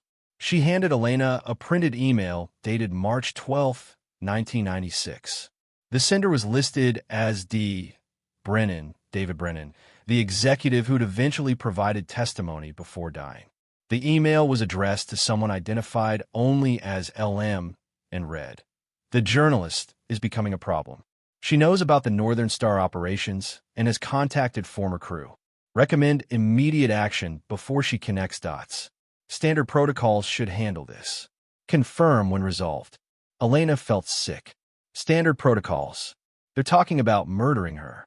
That's my interpretation. Unfortunately, the recipient LM hasn't been identified. The email was sent to an account that was deleted in 1997. We're still trying to trace it. Why are you telling me this? Morrison leaned forward. Because Claire Sullivan's family deserves closure, and because I believe there may be more evidence in Captain Riley's vault. He documented the dumps from 1974 to 1996. March 1996 was right before he retired the ferry. If he knew about Claire Sullivan, if he documented anything about her death, it could give us what we need to charge someone with murder. Elena felt the weight of it settling on her shoulders again. I gave everything to the EPA. The vault's been examined by dozens of investigators. With respect, they were looking for environmental crimes. They may not have recognized evidence of a murder that wasn't officially a murder. Would you let me look? Personally, I've spent 7 years on this case. If there's anything there, I'll find it. Elena thought about Claire Sullivan's photograph. Young, determined, killed for trying to tell the truth. She thought about Tony Martinez and the other 11. 12 victims. But maybe there had been 13. The vault's been preserved as part of the museum. I'll give you access to everything. Morrison spent 3 days in the vault, going through boxes Elena thought had been thoroughly examined. She worked with the methodical patience of someone who'd spent years solving puzzles. On the third afternoon, she emerged holding a single folder Elena had never noticed before. It had been misfiled in a box of 1987 documents, but the contents were dated March 1996. Found it, Morrison said quietly. Inside were photographs. Claire Sullivan on the dock at Harbor's End, talking to someone whose back was to the camera. Claire boarding a small motorboat with a man Elena didn't recognize. And then, most damning, a photograph of that same boat in darkness with two figures struggling on the deck. Captain Riley had been watching. He documented it, but he'd misfiled the evidence, buried it where it might never be found, too afraid to come forward even about this. There was also a handwritten note on Riley's personal stationery. March 18, 1996. Witnessed assault on journalist Claire Sullivan by L. Morrison aboard vessel Seabird 2 at approximately 11 p.m. Woman was struck, fell unconscious, was placed in water. Morrison returned to dock alone. I should report this. I know I should, but they'll kill me too. God forgive me for my cowardice. Another innocent person dead because I don't have the courage to speak. L. Morrison. The initials from the email. Rachel Morrison's face had gone pale. That's my uncle, Lawrence Morrison. He worked as a fixer for Northbridge Shipping in the 90s. I knew he was connected to the company, but I never thought he'd. She trailed off, then collected herself with visible effort. I need to recuse myself from this case. I can't investigate my own uncle. But this evidence, it's enough for the FBI to reopen the investigation. Elena watched emotions war across the detective's face. I'm sorry. Don't be. Claire Sullivan's family deserves justice, even if it means my family's name gets dragged through more mud. Morrison carefully placed the photographs back in the folder. Thank you for letting me look.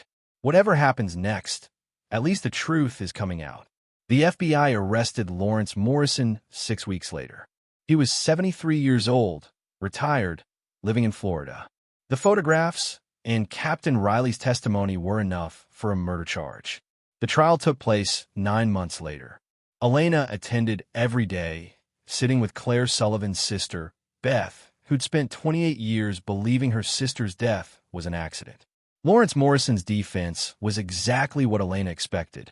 He claimed the photographs were fakes, that Captain Riley had fabricated evidence as part of a vendetta against Northbridge Shipping.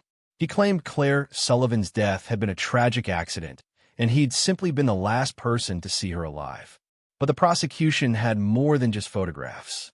They had the email from David Brennan. They had testimony from other former Northbridge employees about Morrison's role as the company's enforcer. They had forensic analysis showing the photographs were authentic and taken from the Northern Star's deck using Captain Riley's camera. Most damning, they had Morrison's own financial records showing a payment of $50,000 from Northbridge Shipping 3 days after Claire Sullivan's death, listed as special consulting services. The jury deliberated for 6 hours. Guilty of second-degree murder. Beth Sullivan wept in the courtroom. So did Elena. After the verdict was read, Beth found Elena in the hallway. Thank you, she said simply. My sister died, trying to expose the same crimes you eventually did expose. She was brave, and she paid for it. And for 28 years, nobody believed she was murdered. But now everyone knows. Now her death means something. That's all I ever wanted. They held each other, these two women connected by crimes spanning decades, united by the painful truth that justice, however delayed, still mattered. That night, Elena stood in the vault where Captain Riley had hidden his evidence, where he'd documented crimes and his own cowardice in equal measure. She thought about the note he'd written the night Claire Sullivan died. God forgive me for my cowardice. Captain Riley had spent the rest of his life carrying that guilt. He'd built this vault, preserved the evidence, documented everything, hoping someone braver would eventually find it and finish what he couldn't. But he'd lived for 27 more years, knowing he could have saved Claire Sullivan if he'd just had the courage to speak up. Elena understood his fear differently now. It wasn't just about personal safety. It was about the weight of knowing that speaking truth could get you killed. The paralyzing terror that came from watching someone die because they'd tried to do the right thing. Captain Riley had been weak, yes, but he'd also been human. And in the end, he'd left the evidence where it could be found. He'd passed the burden to someone else, hoping they'd be strong enough to carry it. Elena had been that someone. And now, accidentally, they'd solved one more murder, brought one more victim's story into the light, given one more family closure. The Northern Star story kept expanding in ways Elena never anticipated.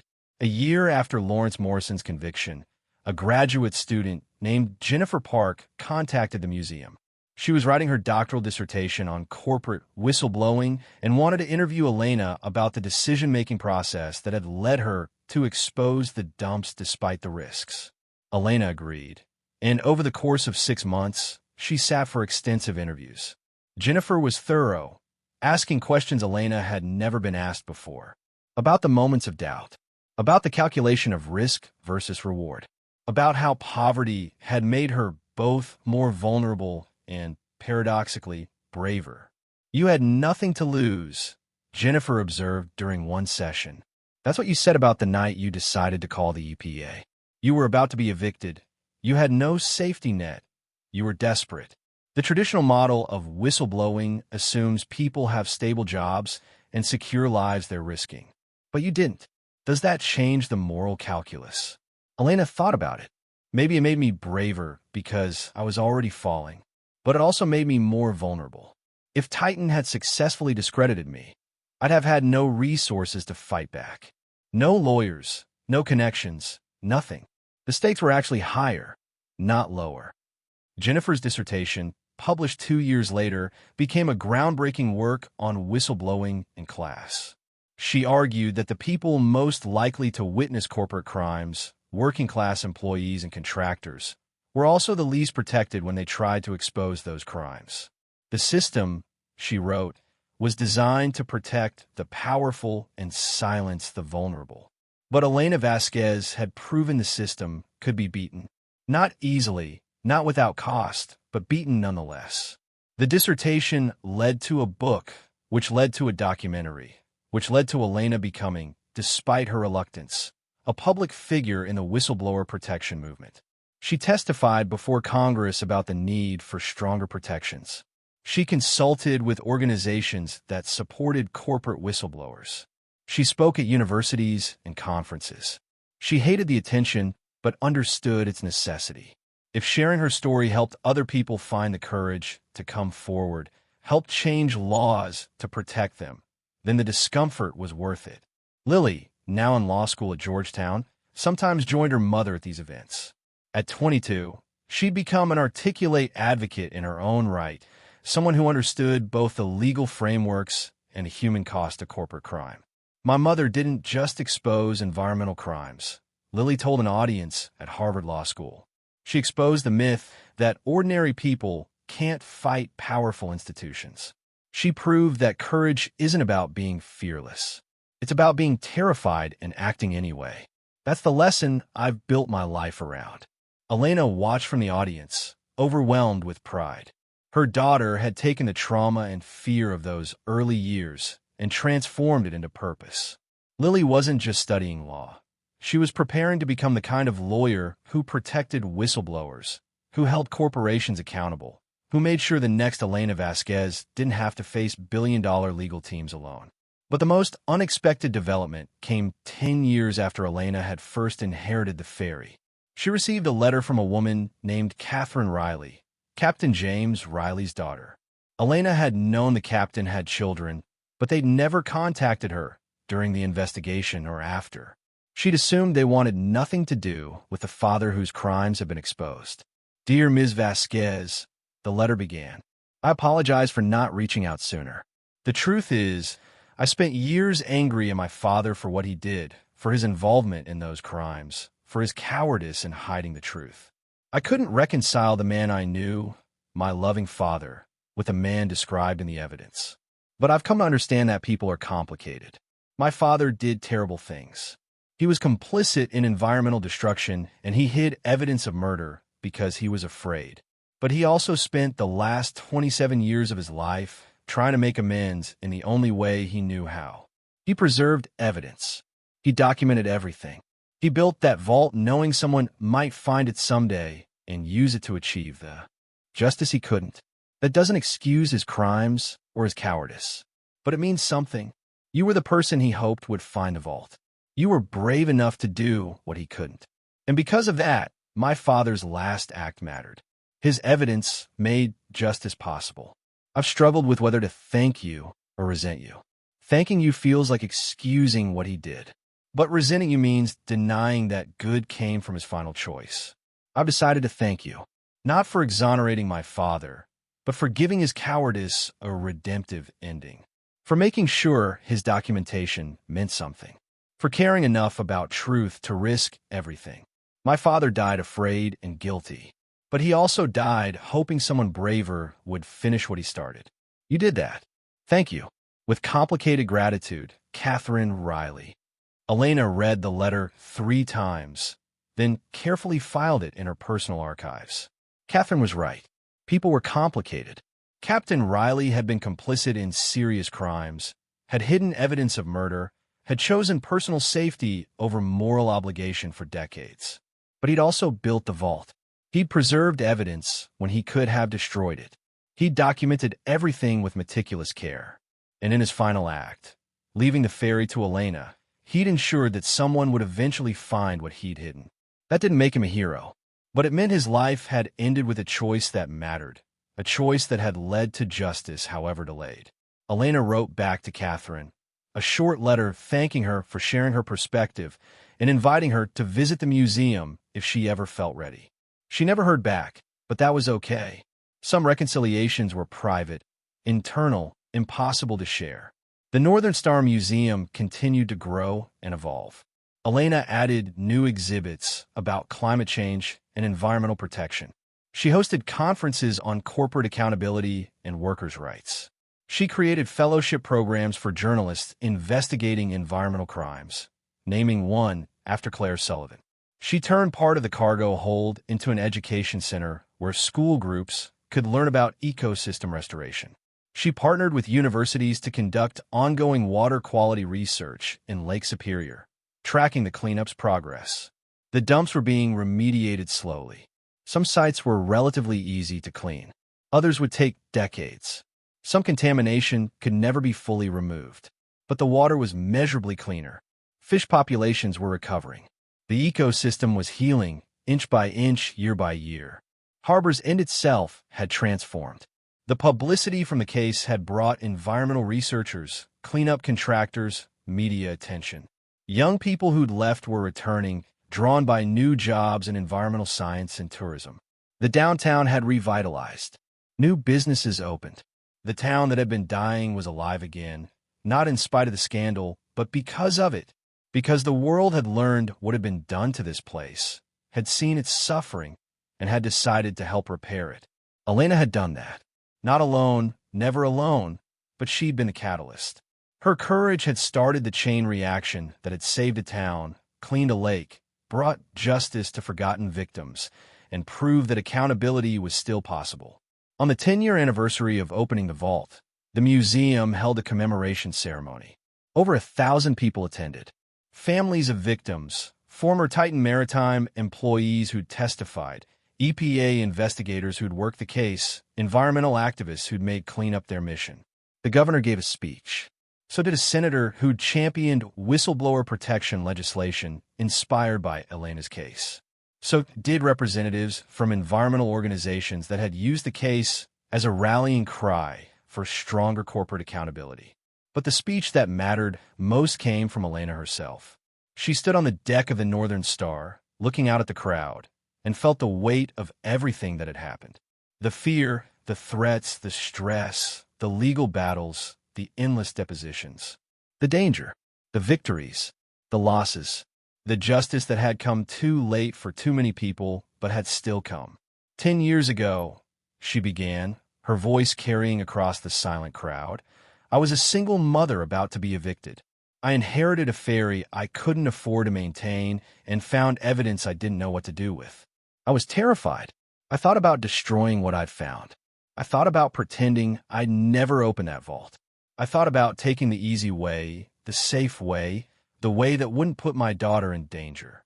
She paused, gathering her thoughts. But I kept thinking about the 12 people who died trying to expose these crimes. About Tony Martinez and his young family. About Claire Sullivan drowning in the lake she was trying to protect. About all the workers who've been silenced and threatened and killed. And I thought, if I stay silent, their deaths mean nothing. If I protect myself by hiding the truth, I'm complicit in the cover-up. Elena looked out at the faces watching her. Young and old, rich and poor, people from every walk of life united by the belief that justice mattered. I'm not a hero. I'm just someone who opened a door and told the truth about what I found. But I've learned something these past 10 years.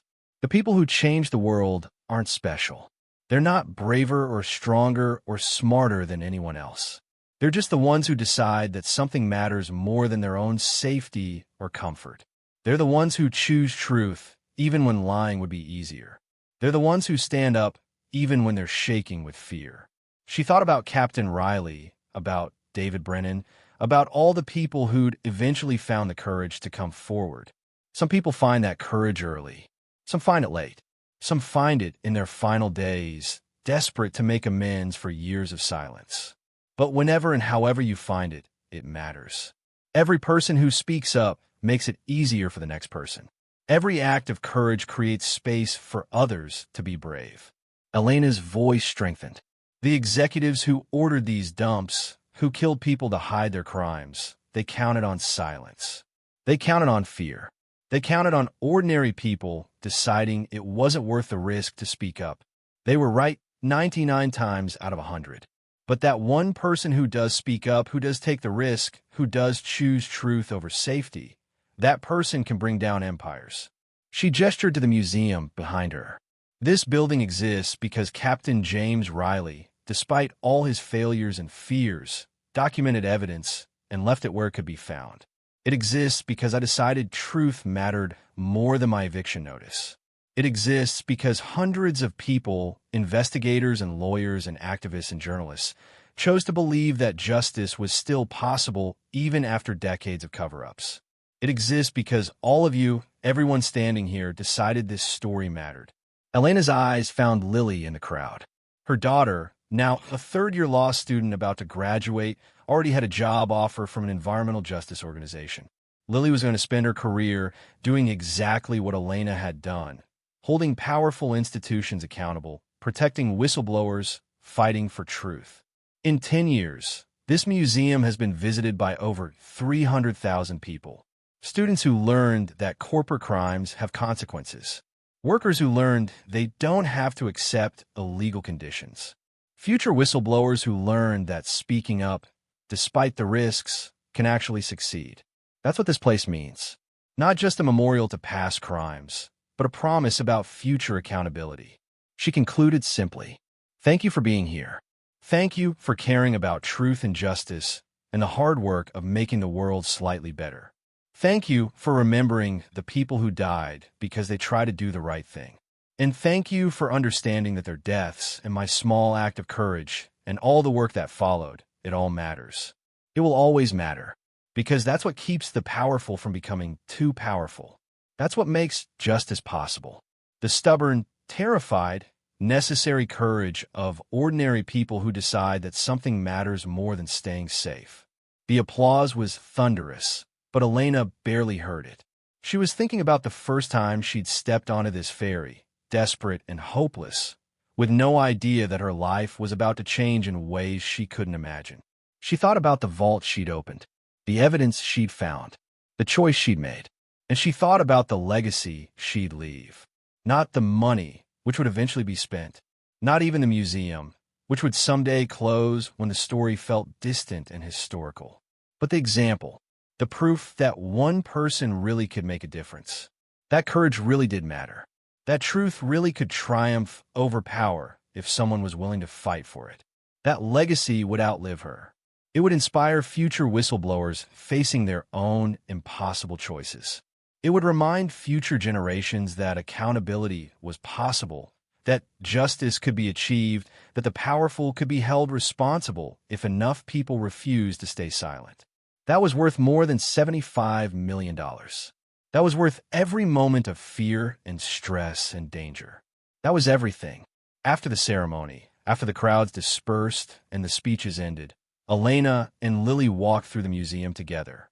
They did this often, mother and daughter moving through exhibits that told the story of their transformation from desperate survival to meaningful purpose. "Are you happy, Mama?" Lily asked as they stood in front of the memorial wall, looking at the 13 faces now displayed there. The 12 original victims, plus Claire Sullivan, finally recognized. Elena considered the question carefully. Happy isn't quite the right word. Satisfied, maybe. Proud. At peace with the choices I made. I gave you a harder childhood than I wanted to. I put us in danger. I made our lives complicated and frightening. But I also showed you that some things are worth fighting for. That courage matters. That truth matters. That one person really can change the world if they're willing to try. You gave me the best childhood possible, Lily said firmly. You showed me what integrity looks like, what courage looks like, what it means to stand up for what's right even when it costs you everything. I wouldn't trade that for all the stability and safety in the world. They hugged, standing in a museum built from courage and evidence and the stubborn refusal to stay silent. Outside, Lake Superior stretched to the horizon, cleaner than it had been in 50 years. Still healing, still recovering, but undeniably better because one woman had found evidence in a vault and decided truth mattered more than safety.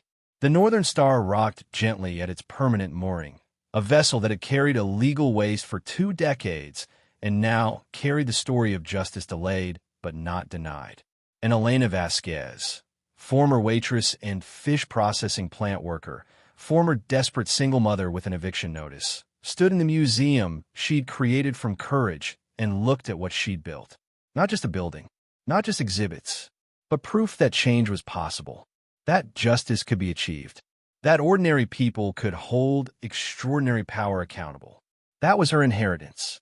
Not a ferry, not millions of dollars, not even the museum itself, but the knowledge that courage, however terrified, could change everything.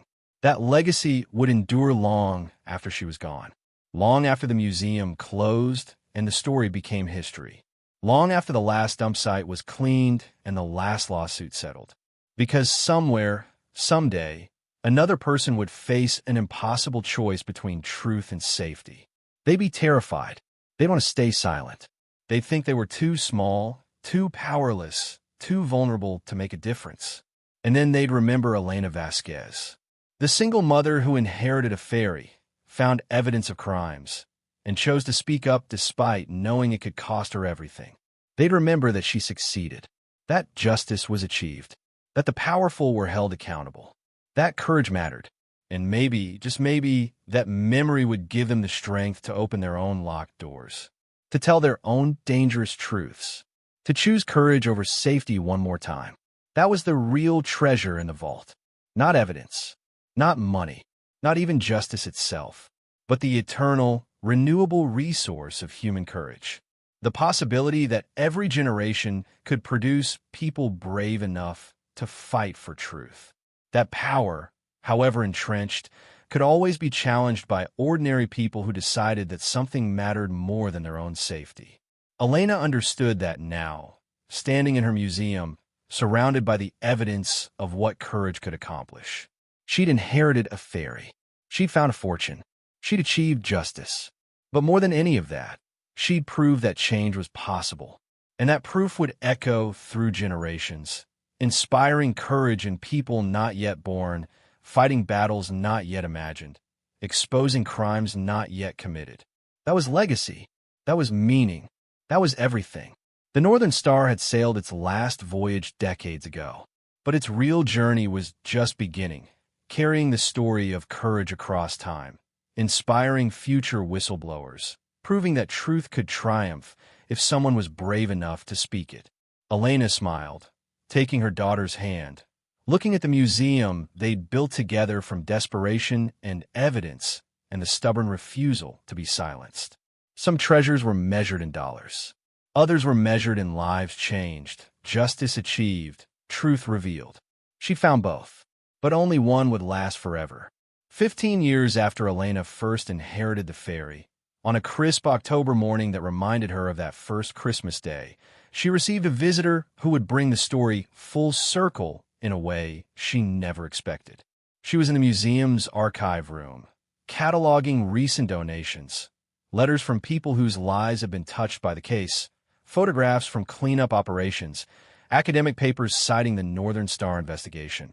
when her assistant knocked softly. "Elena, there's someone here to see you. He says it's personal. His name is James Riley Jr." Elena's hands stilled on the document she'd been filing. James Riley Jr., Captain Riley's son. The one family member who'd never reached out, never acknowledged the case, never responded to any of Elena's attempts at contact over the years. "Send him in."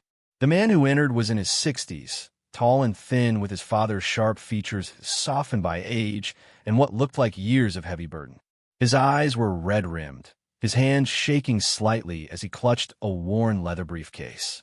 "Ms. Vasquez, thank you for seeing me. I know I have no right to your time after staying silent all these years." Elena gestured to a chair. "Please sit. Can I get you coffee? Water?" "No, thank you.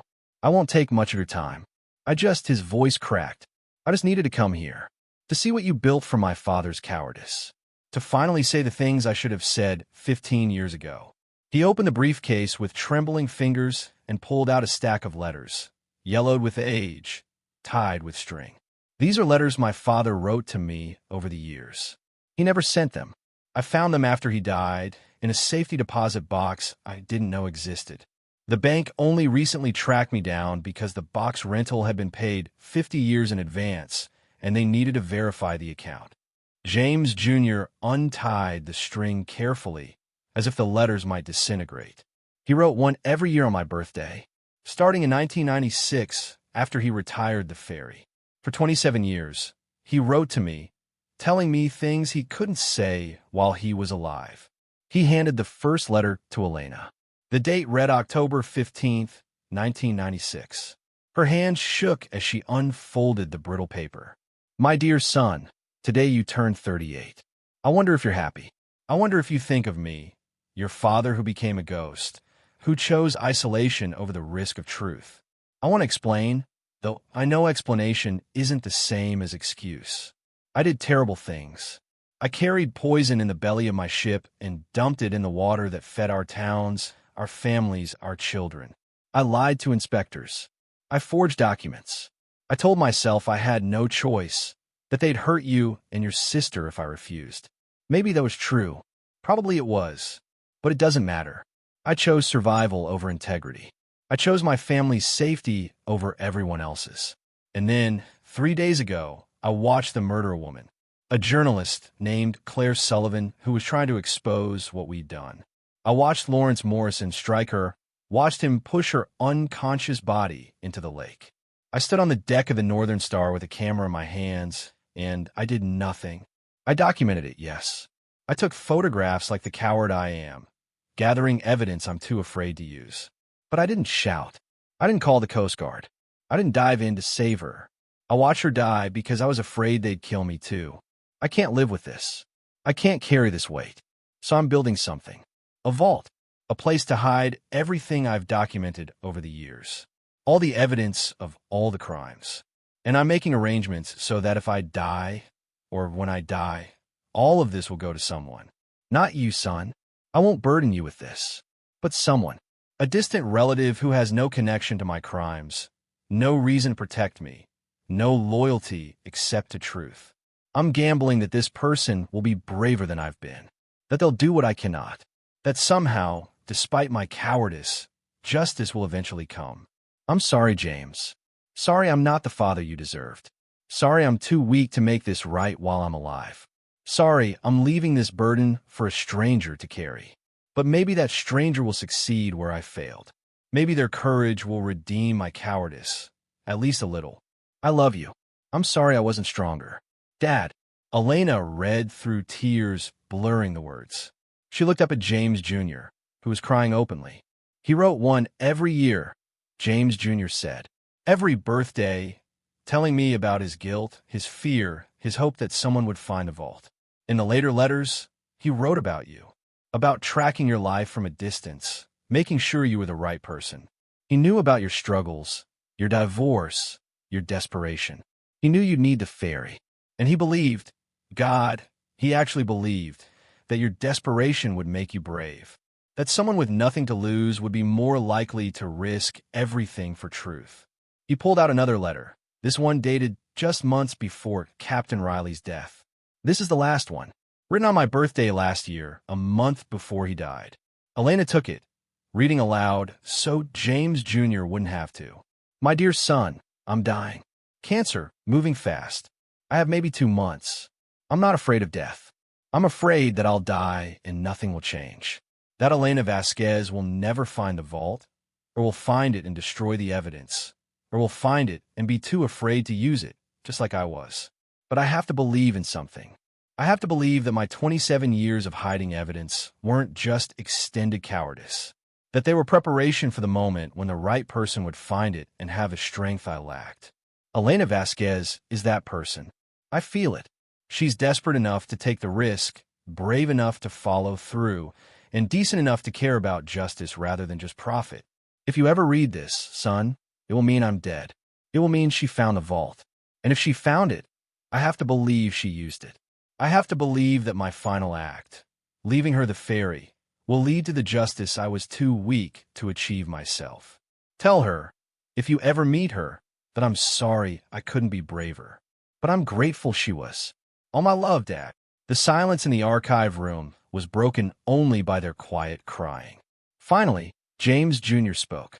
I hated my father for years, for abandoning us, for his crimes, for his weakness.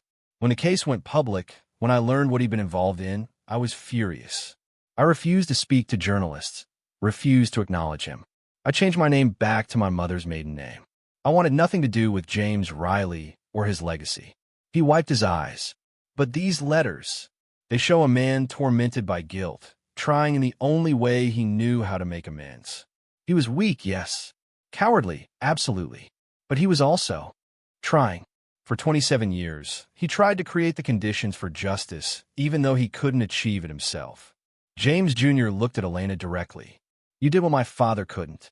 You were brave when he was cowardly. You risked everything when he hid. You achieved justice when he only documented injustice. And because of that, his life ended with meaning instead of just shame. You gave him that. You gave our family that. I don't know if that makes up for what he did. Probably it doesn't. But it means something. He stood, leaving the stack of letters on the desk. These belong here, in your museum, as part of the full story. Not to excuse my father, but to show the complexity. To show that even cowards can contribute to justice if they're willing to preserve truth for braver people to use. Elena stood too, moving around the desk to face him. Your father made terrible choices, but his final choice mattered. He gave me the tools to fight. Without his documentation, without his evidence, Titan Maritime would have buried everything. The cleanup wouldn't be happening. Claire Sullivan's family wouldn't have closure. Those 13 victims would be forgotten. He made all of this possible. I know. That's why I finally came. To say thank you. To acknowledge that complicated people can leave complicated legacies. To give you these letters so the story is complete. He paused at the door. My father believed you'd be brave. He was right. Thank you for proving him right. After he left, Elena sat with the letters for hours, reading through Captain Riley's annual confessions, his guilt, his hope, his careful tracking of her life as he prepared to leave her the ferry. It was manipulative in a way, choosing her because of her desperation. But it had also been prescient. She had been the right person, not because she was braver or better than anyone else, but because her circumstances had made her willing to take risks that people with more security might have avoided. That night, Elena created a new exhibit in the museum. She displayed the letters alongside Captain Riley's journal, showing the full arc of his cowardice and his eventual, inadequate attempt at redemption. She didn't excuse him, but she showed that even flawed people, even cowards, could contribute to justice if they preserved truth for others to use. The exhibit included a plaque that read, Captain James Riley participated in environmental crimes and hid evidence of murder. He was complicit and cowardly, but he also spent 27 years documenting crimes and preserving evidence. He built this vault knowing someone braver would eventually find it and use it to achieve the justice he could not. This is not redemption, but it is contribution. Justice requires both the people who preserve truth and the people who speak it. This museum exists because one man documented crimes and another woman exposed them. Both mattered. Lily, now 30 years old and a successful environmental justice attorney, came home for the opening of the new exhibit. She brought her fiancé, Marcus, a civil rights lawyer she'd met while working on a corporate accountability case. The three of them stood in front of the display, reading the letters. "It's strange," Lily said softly. "If Captain Riley had been braver, if he'd exposed the crimes when they were happening, you and I might never have met. We'd still be in Chicago. You might still be with Dad. I might not exist, or I'd be a completely different person." Elena pulled her daughter close. "I've thought about that. The crimes shouldn't have happened. The deaths shouldn't have happened. But they did. And the question becomes, what do we do with that history? Do we bury it out of shame, or do we excavate it for truth? Captain Riley chose to preserve it. I chose to expose it. And now you're choosing to make sure it never happens again. That's how justice works across generations." Marcus, quiet until now, spoke up. "The case you built here, Elena, it's taught in every environmental law class in the country. It's the gold standard for whistleblower protections and corporate accountability. Students study your decision-making process. Future lawyers learn that individual courage can challenge institutional power. That's a legacy that will outlive all of us." Elena thought about the journey. 15 years from inheritance to this moment. From desperation to purpose. From fear to courage. From silence to truth. "I got a call last week," she said, "from a woman in Louisiana. She works at a chemical plant. She's discovered evidence of illegal dumping in the Mississippi River. She's terrified. She has 3 kids. She can't afford to lose her job, but she can't stay silent. She called me asking how I found the courage to come forward." "What did you tell her?" Lily asked. "I told her the truth, that I was terrified every single day, that I almost gave up 100 times. That courage isn't the absence of fear. It's the decision that something matters more than your fear." And I told her she wasn't alone, that there are organizations now that protect whistleblowers, lawyers who work pro bono on environmental cases, a whole infrastructure that didn't exist when I started. I told her that because I spoke up, it's easier for her to speak up. And because she speaks up, it'll be easier for the next person. Elena looked at the letters displayed behind glass. That's Captain Riley's real legacy. Not the crimes he committed or the cowardice he showed, but the evidence he preserved that made it possible for me to speak up, which made it possible for hundreds of other whistleblowers to speak up, which is slowly changing how corporate accountability works in this country. "The ripple effect," Marcus said, "one act of courage enabling the next." Exactly, and it never ends. There will always be another corporation cutting corners, another crime being committed, another person who has to choose between safety and truth. But each time someone chooses truth, it gets a little easier for the next person. The infrastructure gets stronger. The protections get better. The likelihood of success increases. They walk through the museum together, Elena pointing out new additions and future plans. She was working with a coalition of environmental groups to create a national whistleblower database, a resource that could connect people who discovered corporate crimes with lawyers, investigators, and support networks. She was funding scholarships specifically for working-class students interested in environmental law, ensuring that the next generation of lawyers included people who understood poverty and desperation and the impossible choices people in those situations faced. She was establishing an emergency fund for whistleblowers who lost their jobs or faced retaliation, providing them with financial support while legal cases proceeded. All of it funded by the settlement money, all of it designed to make sure the next person who found evidence of corporate crimes didn't have to fight alone the way she had. "This is what wealth should do," Elena said as they stood on the ferry's deck watching the sunset over Lake Superior. "It should create systems that make justice more accessible. It should protect the vulnerable. It should make courage easier for the next generation. I have more money than I'll ever need.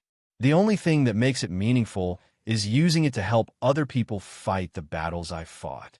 Lily leaned against her mother. "You've built something extraordinary, Mama. Not just this museum, but an entire movement. People study your case. They learn from your choices. They find courage in your example. That's worth more than any amount of money." Elena thought about the eviction notice that had started everything. The $950 she couldn't pay. The ferry she'd inherited out of desperation. The vault she'd opened because she had nothing left to lose. I was the right person at the right time, she said. Not because I was special, but because I was desperate enough to be brave. That's the truth people don't always want to hear. Sometimes courage comes from having nothing left to lose. Sometimes the people who change the world are the ones who've already lost everything. The sun set over the lake, painting the water in shades of gold and crimson. The same lake that had been poisoned for decades, that was now slowly healing, that would take generations to fully recover, but was undeniably better because one woman had chosen truth over safety. Elena thought about the 13 people who died, about Captain Riley's 27 years of guilt, about David Brennan's deathbed confession, about all the complicated, flawed, human people whose choices had led to this moment. Justice was messy. It was slow. It was incomplete. But it was real. And it only happened because someone, at some point, decided that truth mattered more than their own safety. That courage, however terrified, was worth the cost. That speaking up, even when it destroyed your life, was better than staying silent. Elena had been that someone, but she wouldn't be the last.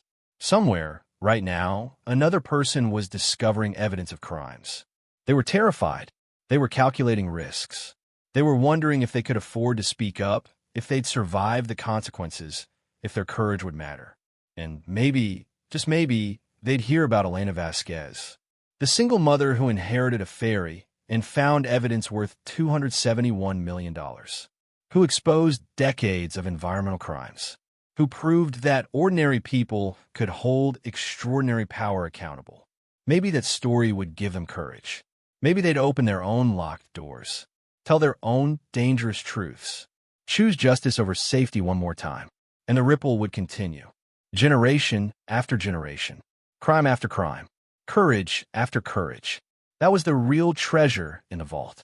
Not evidence, not money, not even justice itself, but the eternal possibility that truth could triumph if someone was brave enough to speak it.